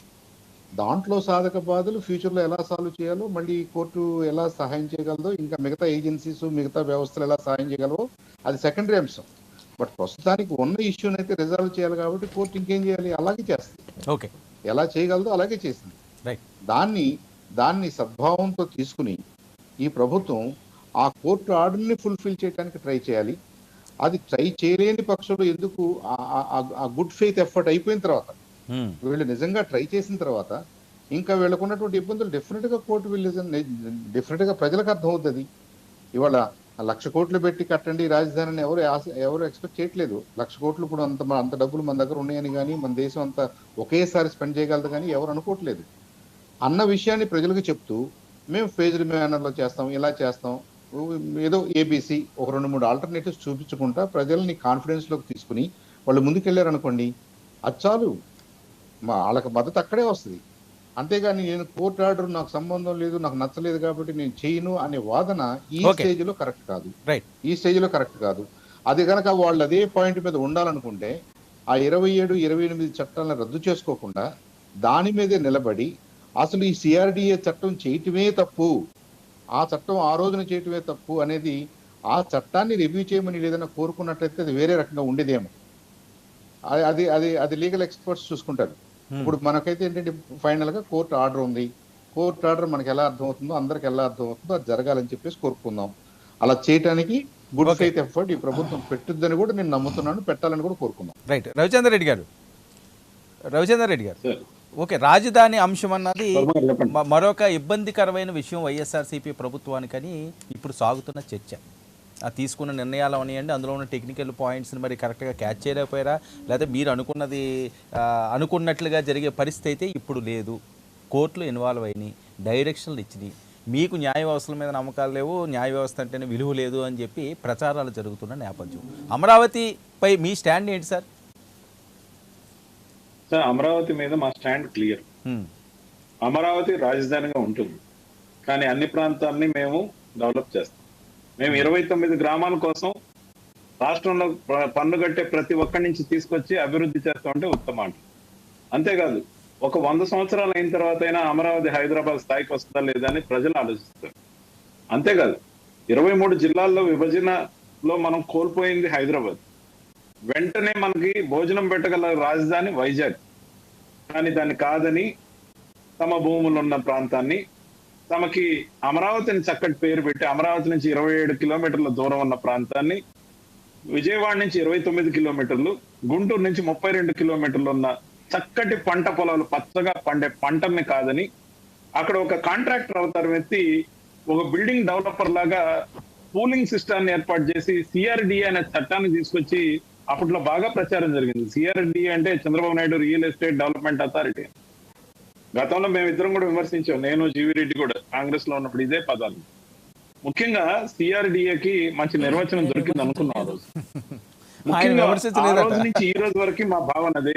మేము అవునన్నా కాదన్నా, మేము వద్దన్నా, మాకు ఇష్టం లేకున్నా కోర్టు ఒక జడ్జిమెంట్ ఇచ్చింది. మేము కోర్టుని జడ్జిల్ని గౌరవిస్తాం. తీర్పుని గురించి కొన్ని మాటలు మాకు నచ్చకపోతే వాటి గురించి పరిమితులకు లోబడి చర్చకు తీసుకుంటాం. ఆ చర్చకు తీసుకోవాల్సిన అంశాలు ఏంటంటే, ఈ ప్రభుత్వానికి శాసనాలు చేసే శాసన అధికారం లేదన్నది కోర్టు. దీని మీద రేపో మాపో అసెంబ్లీలో ఖచ్చితంగా చర్చకు రావచ్చు అని మాకున్న సమాచారం. విస్తృతంగా చర్చ జరుగుతుంది ఈ దేశంలో. ఖచ్చితంగా జరగాలి కూడా, ఎందుకంటే ఇలాంటి ఇష్యూ అన్నది చాలా రేర్ గా వచ్చే అంశం ఇది భారతదేశంలోనే. ఖచ్చితంగా దీని మీద చర్చ జరగాలి, ఎందుకంటే అందరికీ తెలియాలి. ఇది క్రూషియల్ పాయింట్. ఈ దేశంలో పార్లమెంటరీ ప్రజాస్వామ్యం, లెజిస్లేచర్ ఇవేదైతే ఉన్నాయో వీటి ద్వారానే శాసనాలు చట్టాలు జరిగాయి. ఫర్ ఎగ్జాంపుల్, అమరావతి రాజధానిగా డిక్లేర్ చేసింది ఎవరు? కోర్టు కాదు, పార్లమెంట్ కాదు, చంద్రబాబు నాయుడు గారు రాష్ట్ర ముఖ్యమంత్రిగా ఆయన డిసైడ్ చేసి దాన్ని ప్రకటన ద్వారా ప్రకటించిన తర్వాత ఆమోదం కోసం చర్చని అనుమతించారు అప్పటి ప్రతిపక్ష పార్టీ. వన్స్ మీరు ప్రకటన చేసిన తర్వాత దాన్ని నేను నెగిటివ్ గా అంటే కరెక్ట్ కాదని చెప్పి ఆ రోజున వైఎస్ జగన్మోహన్ రెడ్డి గారు అన్నారు. మేము ఈ రోజు ఏమన్నా అమరావతిని రాజధానిగా ఉంచమన్నామా? అమరావతితో పాటు ఆంధ్రప్రదేశ్ లో అన్ని ప్రాంతాలు బాగుండాలని మేము కోరుకోవడం నేరమా? మా పార్టీ విధానం 3 ప్రాంతాలు ఉన్నాయి, 3 ప్రాంతాలు సమగ్రంగా అభివృద్ధి చెందాలి. శ్రీబాగ్ ఒప్పందం ప్రకారం అన్ని పార్టీలు ఆ రోజు నుంచి ఈ రోజు వరకు కూడా కర్నూలుని డెవలప్ చేయాలని, కర్నూలులో హైకోర్టు రావాలని కోరుకున్నమాట వాస్తవం. వైజాగ్ అయితే ఇప్పటికిప్పుడు భోజనం అంటే రెవెన్యూ సంపాదించి పెట్టే రాజధానిగా ఆంధ్రప్రదేశ్ తలమానిక అవుతుంది కాబట్టి ఎగ్జిక్యూటివ్ క్యాపిటల్ అనుకున్నాం. మేము అనుకున్నాం, కానీ అడుగడుగున అడ్డం పడి వ్యవస్థలను అడ్డం పెట్టుకొని ముందర కాళ్ళకు బంధం వేసి మా ప్రోగ్రెస్ ని ఈ 3 సంవత్సరాలు నిర్వీర్యం చేసిన ఘనత ఆంధ్రప్రదేశ్ ప్రతిపక్ష నాయకుడిది అని అనుకుంటున్నాడే కానీ ఆయన కోర్టుకి ఎందుకండి? రవిచంద్ర రెడ్డి గారు ఇందాక జీవిరెడ్డి గారు కూడా మాట్లాడిన అంశం అంటే కోర్టు ముందు ఎందుకు, కోర్టు ముందు మీ అభిప్రాయాలు, మీరు తీసుకునే నిర్ణయాలు ఎందుకు వ్యక్తపరచలేకపోయారు రవిచంద్ర రెడ్డి గారు? వద్దంటాడు, దానికోసం వ్యవస్థలను ఉపయోగిస్తాడు. రవిచంద్ర రెడ్డి గారు ఖచ్చితంగా ఈ తీర్పు ప్రభావం. రవిచంద్ర రెడ్డి గారు ఒక్క విషయం మీరే మాట్లాడితే కానీ వినండి నా మాట. మేము రాబోయే ఎలక్షన్ లో మరింత సాలిడ్ గా ప్రజాభిప్రాయాన్ని సేకరించుకొని వస్తాం. కాదు, ఓకే, మీ అభిప్రాయాలు, మీరు ఏమనుకుంటున్నారు, మీరు ఏం అమలు పరచాలనుకుంటున్నారో, మీ ఆర్థిక పరిస్థితులు ఇవన్నీ కోర్టు ముందు ఎందుకు ఉంచలేకపోయారు? ఇందా జీవిరెడ్డి గారు కూడా అదే ప్రశ్న వేశారు.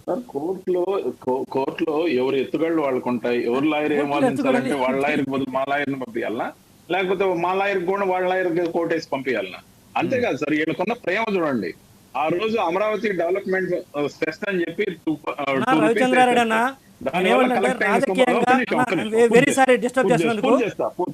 మీరు కోర్టులో ఏదైనా మనకు రిలీఫ్ కావాలన్నప్పుడు మనము కోర్టును అడగాలి, either party respondent or defendant. మనకు కావాల్సిన రిలీఫ్ మనం అడగాలి.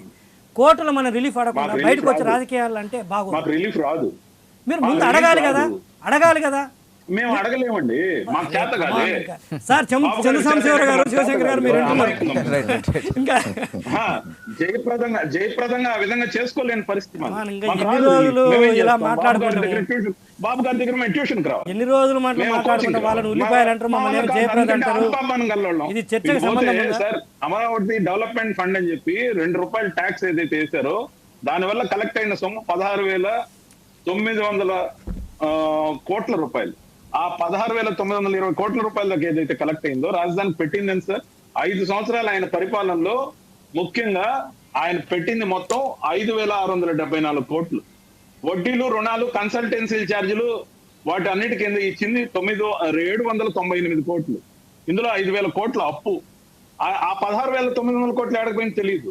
బ్రిక్స్ ద్వారా 2000 కోట్లు తెచ్చాడు. కేంద్ర ప్రభుత్వం 2500 కోట్లు ఇస్తే దాంట్లో 1500 కోట్లు రాజధాని కోసం, ఓకే, గుంటూరుకి, కరెక్ట్ విజయవాడకి డ్రైనేజ్ రవిచంద్ర రెడ్డి గారు సార్ ఇంపార్టెంట్ ఫిగర్స్ పోనండి. 22,000 కోట్ల రూపాయలు రాజధాని కోసం వస్తే ఆ మహామనిషి డ్రీమ్ ప్రాజెక్ట్ గ్రాఫిక్స్ మాస్టర్ ఆయన ఖర్చు పెట్టింది 5,900 కోట్లు. ఓకే, పెట్టిపోయిన అప్పులు 1,852 కోట్లు. ఓకే రవిచంద్ర రెడ్డి గారు కరెక్ట్. మీరు మంచి ఫిగర్స్ చెప్పారు. వినండి కమ్మటి వంట వండి పెడతానని సార్ ఒక్క విషయం రవిచంద్ర రెడ్డి గారు సొమ్ము చేసుకొని రవిచంద్ర రెడ్డి గారు ఇల్లు కూడా కట్టుకోకుండా ఒక గిఫ్ట్ హౌస్ ఒక్క నిమిషం ఇక్కడ కమ్మటని ఉల్లిపాయలని కులాల మీద రావడం కరెక్ట్ కాదు. ఒక్క నిమిషం రవిచంద్ర రెడ్డి గారు వేరే రకంగా డైవర్ట్ చేయదు. వినండి మీరు గత ప్రభుత్వంలో గత ప్రభుత్వంలో మీరు రవిచంద్ర రెడ్డి గారు ప్లీజ్ మీరే మాట్లాడేది కానీ నా క్వశ్చన్కి వస్తే వినండి. గత ప్రభుత్వంలో ఎక్కడెక్కడ తప్పులు జరిగినాయో, ఎక్కడెక్కడ వీళ్ళు పక్కదారి పట్టించారో 1,000 కోట్ల రూపాయలు చాలా చక్కగా చెప్పారు. ఇప్పుడు మీరు అధికారంలో ఉన్నారు, ఎందుకు వాటిని బయటికి తీయలేకపోతున్నారు? ఓకే, అక్కడ రియల్ ఎస్టేట్ వ్యాపారం జరిగిందన్నారు, ఎందుకు దాన్ని వెలుగు చూపించట్లేదు జనాలకి? గణాంకాలు చెప్పాను నేను సార్. ఇప్పుడు గణాంకాలు చెప్పాను. మేము అధికారంలోకి వచ్చాం. చిన్న ఎగ్జాంపుల్ చెప్తా. జన్మభూమి కమిటీలు వాలంటీర్లను తీసుకొచ్చి పెట్టాం, గ్రామ సచివాలయాలు తీసుకొచ్చి పెట్టాం. మేము డైరెక్ట్ మనీ ట్రాన్స్ఫర్ ద్వారా మీటర్ నొక్కి అకౌంట్ గతంలో తప్పులు బయట పెట్టాలి కదా, అప్పుడు మీరేం చేస్తారన్నదే కాదు. నేపథ్యం ఉంది, దీనికి నేపథ్యం ఉంది. 1,50,000 కోట్లు ఈ 3 సంవత్సరాల్లో ప్రజల ఖాతాలో డైరెక్ట్ గా పంపించాం. ఆయన ఆ 16,900 కోట్లు ఏం చేశాడు చెప్పమన్నాను. ఎంతసేపు నీరు చెట్టు, ఇంకుడు గుంటలు, జన్మభూమి కమిటీలు సర్వనాశనం చేసి దావోస్ పర్యటనపై స్విట్జర్లాండ్. నాకు ఎక్కువ టైం అవుతుంది వర్మ గారు, నాకు ఒక్కటే నిమిషం చాలు. ఇదో నేను చూపిస్తాను. అధికారంలో ఉన్నప్పుడు దోపిడీ, అధికారంలో లేనప్పుడు మేనేజ్మెంట్. ఈ మేనేజ్మెంట్ టెక్నాలజీ తెలియక మేము ఆ ఎల్లో మీడియాలో బతికే పార్టీతో కొట్లాడాలి రావడం, ప్రజలకు మేలు చేయలేకపోవడం ఈ సాచివేత ధోరణి కారణం. ఇప్పుడు అంతకుమించి రవిచంద్రారెడ్డి గారు ఆ పార్టీ ప్రజల్లో లేదు సార్. చంద్రశేఖరరావు సార్ పార్టీ బతుకుతోంది. రవిచంద్రారెడ్డి గారు ఇస్తారంటే ఆ లైవ్ టెలికాస్ట్ లో ఎగిరి ఒక్క నిమిషం చింపుతారు, ఎట్ట మాట్లాడతారు. రవిచంద్ర రెడ్డి గారు మీరు చెప్పిన వాటిలన్నిటికీ సమాధానం చెప్తున్నారు. నేను ఎక్కువ టైం తీసుకున్నాను sir. Chandrashekar Rao sir, Shivashankar sir, Ravichandra Reddy మీకు తెలుసు, ఏదైనా గవర్నమెంట్లో డీవియేషన్స్ ఉంటే కాగు వాళ్ళు ఇమీడియట్గా దాని అబ్జెక్షన్స్ రైజ్ చేస్తారు. ఏదైనా ఇంటీరియర్గా ఒక రిపోర్ట్ ఇస్తారు, లేదా ఆడిట్ చేసిన తర్వాత దాంట్లో రాస్తారు. 5 సంవత్సరాల్లో ఎక్కడైనా సరే మీరు రిపోర్ట్ చేసుకురావచ్చు. ఇదిగో ఇక్కడ వైలేషన్ జరిగింది, లేదా ఇక్కడ మిస్అప్రాపరేషన్ అని. ఇదిగో వైసీపీ గవర్నమెంట్ వచ్చిన తర్వాత 41,000 కోట్లు సార్, చంద్రశేఖరరావు సార్, 41,000 కోట్లకు మిస్అప్రాపరేషన్ అని చెప్పేసి కాగు వాళ్ళు రావత్ గారికి, ప్రిన్సిపల్ సెక్రటరీ ఫైనాన్స్కి ఎప్పుడు లెటర్ రాశారు? 4/5/2021. ఇదో ఈ లెటర్ నా దగ్గర ఉంది. 4/5/2021 41,000 కోట్ల రూపాయలు ఒక సంవత్సరంలో మిస్అప్రాపరేషన్ రాశారని రాస్తే 19, 20, 21 మధ్యలో 21 ఫైనాన్షియల్ ఇయర్లో రాస్తే ఇంతవరకు ఈ గవర్నమెంట్ కాగు వాళ్ళకి రిప్లై రాయలేదు. మీరు జూమ్ చేసుకోప్పా, ఏం బా మీరు కెమెరామెన్ ఒకసారి జూమ్ చేసుకోండి, లెటర్ కనపడుతుంది. 41,000 కోట్ల రూపాయలు, 2 రూపాయలు కాదు. ఇలాంటి రిపోర్ట్ మీ దగ్గర ఏమైనా ఉందా? ఇలాంటి రిపోర్ట్ మీ దగ్గర 5 సంవత్సరాలు. ఇంకోటి తెలుసా, ఈ గవర్నమెంట్ కన్నా కొన్ని ఆడిట్లు కంప్లీట్ అవ్వలేదు, ఎందుకంటే రన్నింగ్లో ఉంది కాబట్టి. కానీ టీడీపీకి సంబంధించి 2014-15 నుంచి 2018-19 5 ఆర్థిక సంవత్సరాలకు సంబంధించి విత్ యాక్చువల్ తోటి ఆడిట్స్ కంప్లీట్ అయింది. Every document is uploaded in the CAG వెబ్సైట్లో. మీరు వర్మ గారిని నేను రిక్వెస్ట్ చేస్తున్నాను, రవిచంద్రారెడ్డికి నాకు ఇంకో డిబేట్ పెట్టండి. నేను ఏం చెబుతానంటే, మీరు 5 సంవత్సరాల సిఏజీ ఆడిట్ రిపోర్ట్స్ డౌన్లోడ్ చేసుకోండి. ఎనీథింగ్ డీవియేషన్ మీరు తీసుకొని రండి, చర్చిద్దాం. ఇదో నా కళ్ళ ముందున్న రిపోర్ట్ నేను చెప్తున్నాను. ఇది మైట్ బి చంద్రశేఖరరావు గారికి, శివశంకర్ సార్ వాళ్ళ నోటీసులు కూడా ఉంది. ఇదే కాగు 492 కోట్లు పోలవరం అదే పట్టిసీమలో తినేశారని ఇచ్చింది. ఏం చేశారు? ఉంటే ఎవడు కాదంటే అంటే కాగ్ అంటే అది పనికిరాని సబ్జెక్ట్ అని చెప్పింది మీ నాయకుడే, మా నాయకుడు పాపం. ఆయన జయప్రదంగా మేనేజ్ చేసినట్టు మేము చెయ్యండి. వాళ్ళు ఏ నివేదిక ఇచ్చినా తీసుకుంటాం, దానికి సరైన టైంలో మేము చెప్తాం. ఎప్పుడు 2 సంవత్సరాలు దాటింది. రవిచంద్ర పూర్తి ఆధారాలతో మరొకసారి మనం కూర్చుందాం. టైం తక్కువ ఉంది, ఇంకా 2 ప్యానలిస్టులు కూడా. పూర్తి ఆధారాలతోటి మీరు సిద్ధం అవ్వండి, జీవీ రెడ్డి గారు కూడా సిద్ధం అవుతారు. ఖచ్చితంగా మనం కూర్చుందాం. ఎవరన్నా ఒక అనలిస్ట్ పెట్టుకుని కూర్చుందాం, మిగతా పార్టీలు అవసరం లేదు. జీవీ రెడ్డి గారు నేను ఒకసారి 10 సార్లు కూర్చుంటాం, ఇద్దరం పోటాపోటీగా మాట్లాడుకుంటాం. ఒక్క నిమిషం సార్, ఇద్దరం పోటాపోటీగా మాట్లాడుకుంటాం. జనంలోకి ఈ సబ్జెక్ట్ పోయింది అనుకుందాం. కానీ కొంచెమైనా ప్రజలు అసహించుకుంటారనే భావన లేకుండా, చెప్పిన ఒక్క మాట నిలబెట్టుకోకుండా, ఈ ప్రభుత్వానికి 5 సంవత్సరాలు అధికారం ఇచ్చారు, మనం పని చేయనిద్దామని కాకుండా వ్యవస్థలు తలుపు తట్టి, వ్యవస్థల ద్వారా బ్యాక్ డోర్ నుంచి బ్యాక్ స్టాపింగ్ అలవాటు నియంత్రణలో ఎందుకు సార్ ఈ పనికి మాలిన చర్చ? నిజంగా కూడా మేము ఎంత చర్చించుకున్నా మా ఇద్దరు కంఠం నొప్పి తప్ప. సార్ రవిచంద్ర రెడ్డి గారు ఒక్క విషయం అండి, ఒక్క విషయం పోనీ ఇక్కడ మనం ఏ రకంగా చర్చించుకున్నారు? రేపు అసెంబ్లీ సమావేశాలు సజావుగా ప్రజా సమస్యల మీద, రాష్ట్ర అభివృద్ధి కోసం చర్చించమని చాలు మీ రెండు పార్టీలోని. ఎల్లో షర్ట్ వేసుకొని కంకణ ముద్దుడై ఉన్నాడు, ఓకే. కానీ అదే పార్టీ లేదా బొక్క లేదంటే క్రమశిక్షణ చర్య లేదు, క్రమశిక్షణ చర్య తీసుకుంటే బతుకు బస్ స్టాండ్ అవుద్ది బాబుది. శివశంకర్ గారు రాజధాని అంశం ఎట్టి పరిస్థితుల్లోనే కూడా మేము వెనకాడేది లేదు. ఎందుకంటే అక్కడ అన్నం పెట్టే విశాఖని వదిలే ప్రసక్తి లేదు ఇప్పుడున్న పరిస్థితుల్లో అని చెప్పి డైరెక్ట్గా మాట్లాడుతున్నారు. మీరు ఆ ప్రాంత వాసే. అంటే కోర్టు ఒకసారి ఆ ప్రాంతవాసి అయినా సరే మేము మొదటి నుంచి వ్యతిరేకించామండి రాజధాని వికేంద్రీకరణని. ఎందుకంటే రాజధాని ఇప్పుడు వైసీపీ ప్రభుత్వం కానీ నాయకులు కానీ ఒక రకమైన మాటలు శాసనాధికారం గురించి కూడా చెప్తే బాగుంటుంది సార్. చెప్తాను 3 రాజధానులుగా వికేంద్రీకరణ చేస్తాం, అభివృద్ధి అంటారు. ఇది ఎలాగుందంటే తాటి చెట్టు ఎందుకురా ఎక్కువ ఉంటే దూడ గడ్డి కోయడానికి అన్నట్టు చెప్పినట్టు ఉంది. ఇప్పుడు అభివృద్ధి వికేంద్రీకరణ వేరు, రాజధాని వికేంద్రీకరణ వేరు. దీన్నిలాగా మాట గోబిల్స్ ప్రచారం లాగా మాట్లాడేది వాస్తవం చేద్దాం అనుకుంటే ఈ మధ్యకాలంలోనే ఆనరబుల్ హైకోర్టు వారు దాని మీద తీర్పు ఇచ్చారు. తీర్పును కూడా ఎలాగ నెగిటివ్గా వీళ్ళు ప్రచారం చేస్తున్నారంటే, ఒకసారి ప్రభుత్వం తీసుకున్న నిర్ణయాన్ని మార్చే హక్కు తరువాత వచ్చే ప్రభుత్వానికి లేదు అని గతంలో సుప్రీంకోర్టు జడ్జిమెంట్లు అనేకం ఉన్నాయి. ఎందుకంటే మేము మా అఫిడవిట్లో పొందుపరిచాం ఆ జడ్జిమెంట్స్ అన్నీ కూడా. ఆ విషయం చెప్పింది ఆనరబుల్ హైకోర్టు వారు. దాన్ని శాసనసభకే అధికారం లేదని ఒక ఆయన చెప్తాడు, ఒక ఆయన ఏమంటాడంటే సపరేషన్ ఆఫ్ పవర్స్ గురించి మాట్లాడతాడు ఒక మాజీ మంత్రి గారు. Separation of power, doctrine of separation of powers, ఇవన్నీ పెద్ద మాటలు మాట్లాడుతున్నారు. ఎందుకంటే ప్రజలు నిజమేనేమో అని అనుకుంటారని ఇలా భ్రమల్లో ఉన్నారు. తప్పదు. మీరు కోర్టులు తీర్పులు కూడా వక్రీకరించారు. మీకు సోషల్ మీడియా వచ్చాక వినండి. ఇప్పుడు మీ యాటిట్యూడ్ కూడా గమనిస్తున్నారు ప్రజలు. ఈ రకంగా వక్రీకరించి ప్రజల్ని తప్పుదోవ పట్టించి తద్వారా లబ్ధి పొందాలన్నటువంటి ఆలోచన ఈ పార్టీకి ఉన్నటువంటి పెద్ద ఎత్తుగడ. అందులోంచి వీళ్ళు బయటికి రాలేరు.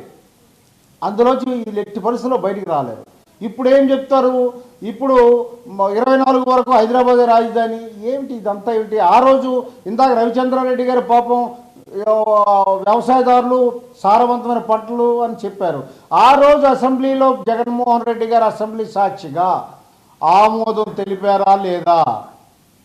అది అసెంబ్లీ సర్వసమ్మతితో ఒక నిర్ణయం జరిగాక ఈరోజు మీరు దాన్ని వెనక్కి ఎలా తీసుకుంటారు? ఇవన్నీ ఏమిటి అని అంటే వీళ్ళకి చట్టాల మీద అవగాహన లేదు, రాజ్యాంగం మీద గౌరవం లేదు, జుడిషియరీ మీద గౌరవం లేదు. ఏమనుకుంటున్నారంటే నార్త్ కొరియా అధ్యక్షుడు వీళ్ళని ఇమిటేట్ చేస్తున్నారు.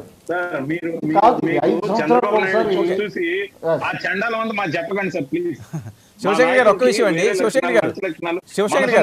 ప్రజల కోసం పనిచేసే లక్షణాలు చెప్పండి. శాసనసభలో చేసిన ఏదైతే రాజధాని అంశం అన్నారు, వైఎస్ జగన్మోహన్ రెడ్డి గారు శాసనసభ సాక్షిగా రాజధాని అంశం అన్నది శాసనం చేసాము అంటే శాసనాధికారం ఉందా లేదా అన్నది ఇక్కడ టెక్నికల్ పాయింట్. ఇది ఈ రోజు కోర్టు ఇది డైరెక్షన్ ఇచ్చింది అంటే చట్టసభలకు విలువ లేదా, రాజ్యాంగంలో చట్టసభలకు విలువ. ప్లీజ్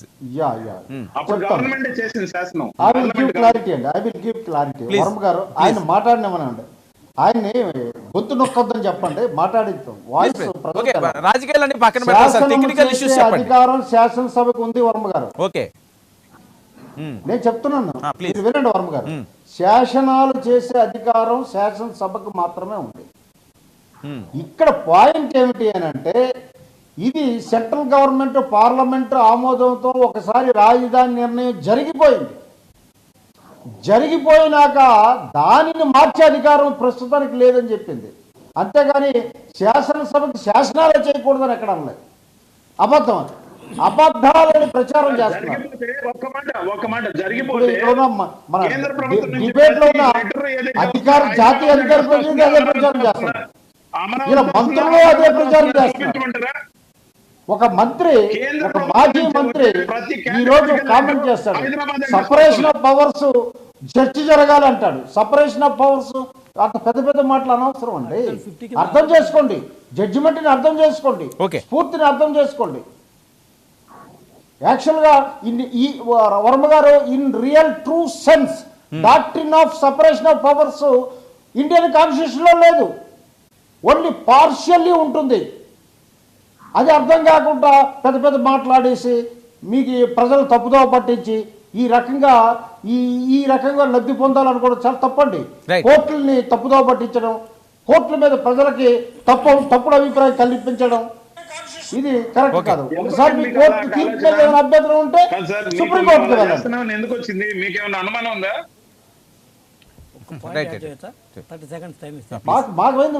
మీరు చేస్తుందో చెప్తున్నాం అండి. ఇందులో అనుమానం ఏముంది? మీరు ఏం చేస్తున్నారో మీరు మాట్లాడేది మేము మాకు చెప్తున్నాం. శివశంకర్ సార్ గుర్తు చేస్తాను రవిచంద్రారెడ్డి గారికి. సార్ చంద్రశేఖరరావు గారు మీరు కూడా ఏనండి, 2019 మే 30 తేదీన జగన్మోహన్ రెడ్డి గారు ముఖ్యమంత్రిగా ప్రమాణ స్వీకారం చేసిన తర్వాత 2019 జూన్ 2వ తేదీన తెలంగాణ గవర్నమెంట్కి ఒక లెటర్ రాశారు. ఏమంటే, ఇక్కడున్న అసెంబ్లీలో మనకున్న షేర్ కావచ్చు ఇవన్నీ మాకు ఆల్రెడీ రాజధాని డిసైడ్ అయిపోయింది. చంద్రబాబు నాయుడు గారు ఆల్రెడీ ఇక్కడ రాజధాని పెట్టి మళ్ళీ ఉమ్మడి రాజధాని 10 ఏళ్ళు ఉంది కాబట్టి అన్న నెపంతో వాళ్ళ బిల్డింగ్లు వాళ్ళకి ఇవ్వకుండా అట్టి పెట్టుకుంటే మనకు అవసరం లేదు, మన రాజధాని మనకు అమరావతి ఉంది అని చెప్పేసి అనవసరం ఎందుకని చెప్పేసి అన్కండిషనల్గా మనకు 70,000 కోట్లు రావాల్సి ఉంటే తెలంగాణ నుంచి ఏది విభజన అసలు అవి ఏం అడగకుండా అన్కండిషనల్గా అసెంబ్లీ కావచ్చు లేకపోతే మిగతా ప్రాపర్టీస్ అన్ని. సార్ చంద్రశేఖరరావు గుర్తుందా మీకు? మన ముఖ్యమంత్రి గారు అన్కండిషనల్గా సీఎంగా తెలంగాణ ప్రభుత్వానికి రాసి ఇచ్చేశారు. ఆ రోజు అమరావతిని యాక్సెప్ట్ చేశారు మన ముఖ్యమంత్రి గారు. మాకు ఆల్రెడీ రాజధాని ఉంది, ఇక అక్కర్లేదు ఇక్కడ షేర్ అని. ఈ రోజు బొత్స సత్యనారాయణ గారు ఒక్క నిమిషం మీరే చెప్తారు. ఈ రోజు బొత్స సత్యనారాయణ ఎలా చెప్తారు? మీ ముఖ్యమంత్రి మన ముఖ్యమంత్రి గారు చెప్పిన తర్వాత అదే ముఖ్యమంత్రి గారి దగ్గర ఉన్న మంత్రి గారు ఇంకా మళ్ళీ హైదరాబాద్ పోతే ఎలా చెప్తారు? మీరు ఎన్నిసార్లు చెప్తారు? ఒకసారి అసెంబ్లీలో ఒప్పుకుంటారు 2016లో, మళ్ళీ ముఖ్యమంత్రి అయిన తర్వాత జగన్మోహన్ రెడ్డి గారు మాది అమరావతి రాజధాని, తెలంగాణలో ఉన్న ప్రాపర్టీస్ మాకు అక్కర్లేదని ఆరికి ఇచ్చేస్తారు. మళ్ళీ మంత్రి గారు బొత్స గారు మళ్ళీ హైదరాబాద్ వెళ్తారంటారు. ఎవరిని కన్ఫ్యూజ్ చేస్తున్నారు? కోర్టుకు చెప్పాల్సిన అంశాలు కోర్టులు చెప్పరు, ప్రజావేదికలు చెప్తారు, ప్రజావేదికలు చెప్పాల్సిన కోర్టులు చెప్పరు. ఎలా మీతోటి ఏదో ఒక యూనిఫామిటీ ఉండాలి కదా. ఏదనంటే కులాలు పెట్టి చెప్తారు, ఏదనంటే కులాలు అంటారు. ఈ డిబేట్ లో ఉన్న అందరికి కానీ మీకు కానీ మీడియాకి కానీ మేము స్పష్టంగా ఒక మాట చెప్తున్నాం, అమరావతి రాజధానిగా ఉంటుంది. అమరావతి ఒక్కటే ఉండకూడదు అనేది మా పార్టీ విధానం, మా ప్రభుత్వ విధానం.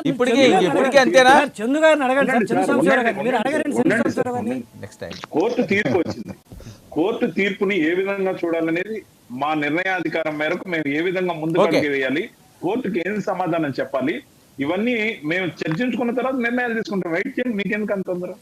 రైట్. సాంబశివరావు గారు.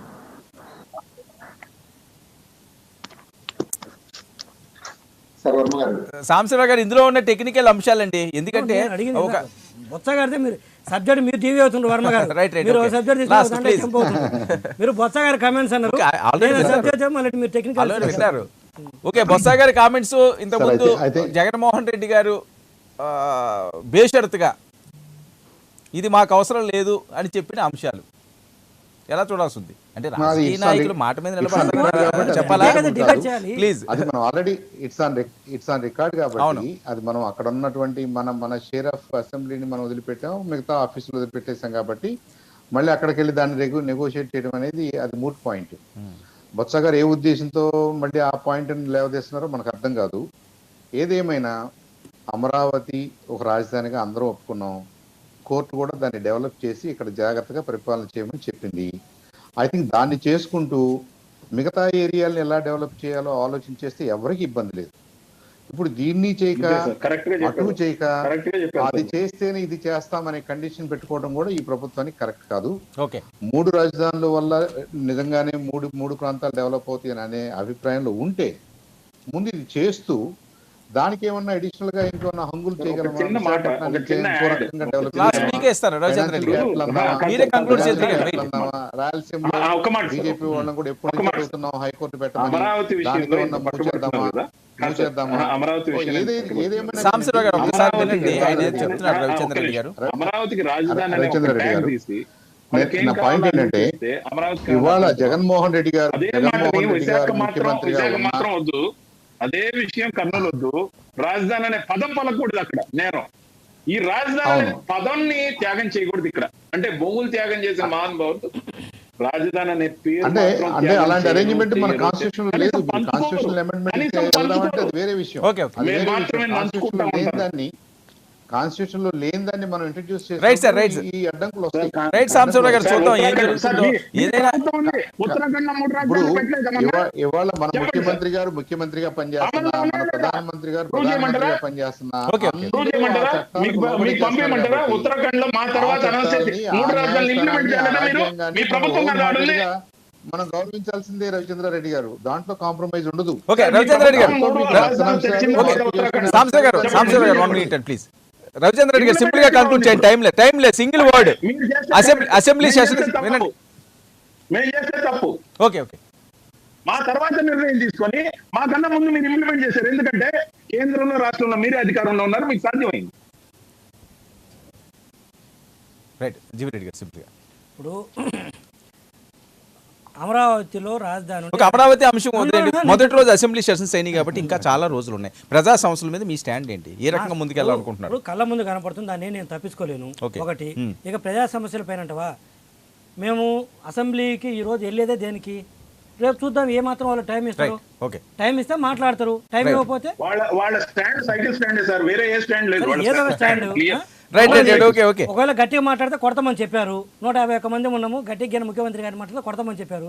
మరి దాన్ని దృష్టిలో పెట్టుకుని మా ఎమ్మెల్యేలు కూడా ఉండాలి. మరి ఏం చేద్దాం? మరి మీరు చెప్పండి, వాళ్ళందరికీ కొంచెం జాగ్రత్తగా ఉండమని అయితే. అదేగా చెబుతుంది, దాన్ని దృష్టిలో పెట్టుకుని కొడతామంటే ఏం చేస్తాం? థ్యాంక్ యూ సో మచ్ జీవి రెడ్డి గారు, చర్చలో పాల్గొన్నారు. థ్యాంక్ యూ అండి రవిచంద్ర రెడ్డి గారు, థ్యాంక్ యూ శివశంకర్ గారు, థ్యాంక్ యూ చందు సాంబశివరావు గారు. ఇది ఇవాల్టి prime debate. Andhra Pradesh assembly sessions హాట్గా మొదటి రోజు సాగాయి. సభ దద్దరిల్లిందనే చెప్పొచ్చు. ఇదే పరిస్థితి ముందుకు కొనసాగితే మరి ఆంధ్రప్రదేశ్లో ప్రస్తుతం ఉన్న రాజకీయపరమైన అంశాలు అవనివ్వండి, రాజధానుల అంశాలు అవనివ్వండి, ఎటువైపు మలుపులు తిరుగుతాయి? సభ సజావుగా సాగుతుందా? ప్రజా సమస్యల మీద రాష్ట్ర ప్రభుత్వ ఉన్నతి కోసం ముందుకు సాగే విధంగా అధికార ప్రతిపక్షాలు సాగుతాయా, లేకపోతే ఈ రకంగానే గందరగోళ పరిస్థితుల్లో సభల వాయిదాయో లేకపోతే సస్పెండ్లు పర్వం కొనసాగుతుందా అన్నది వేచి చూడాల్సింది. స్టే చుట్టూ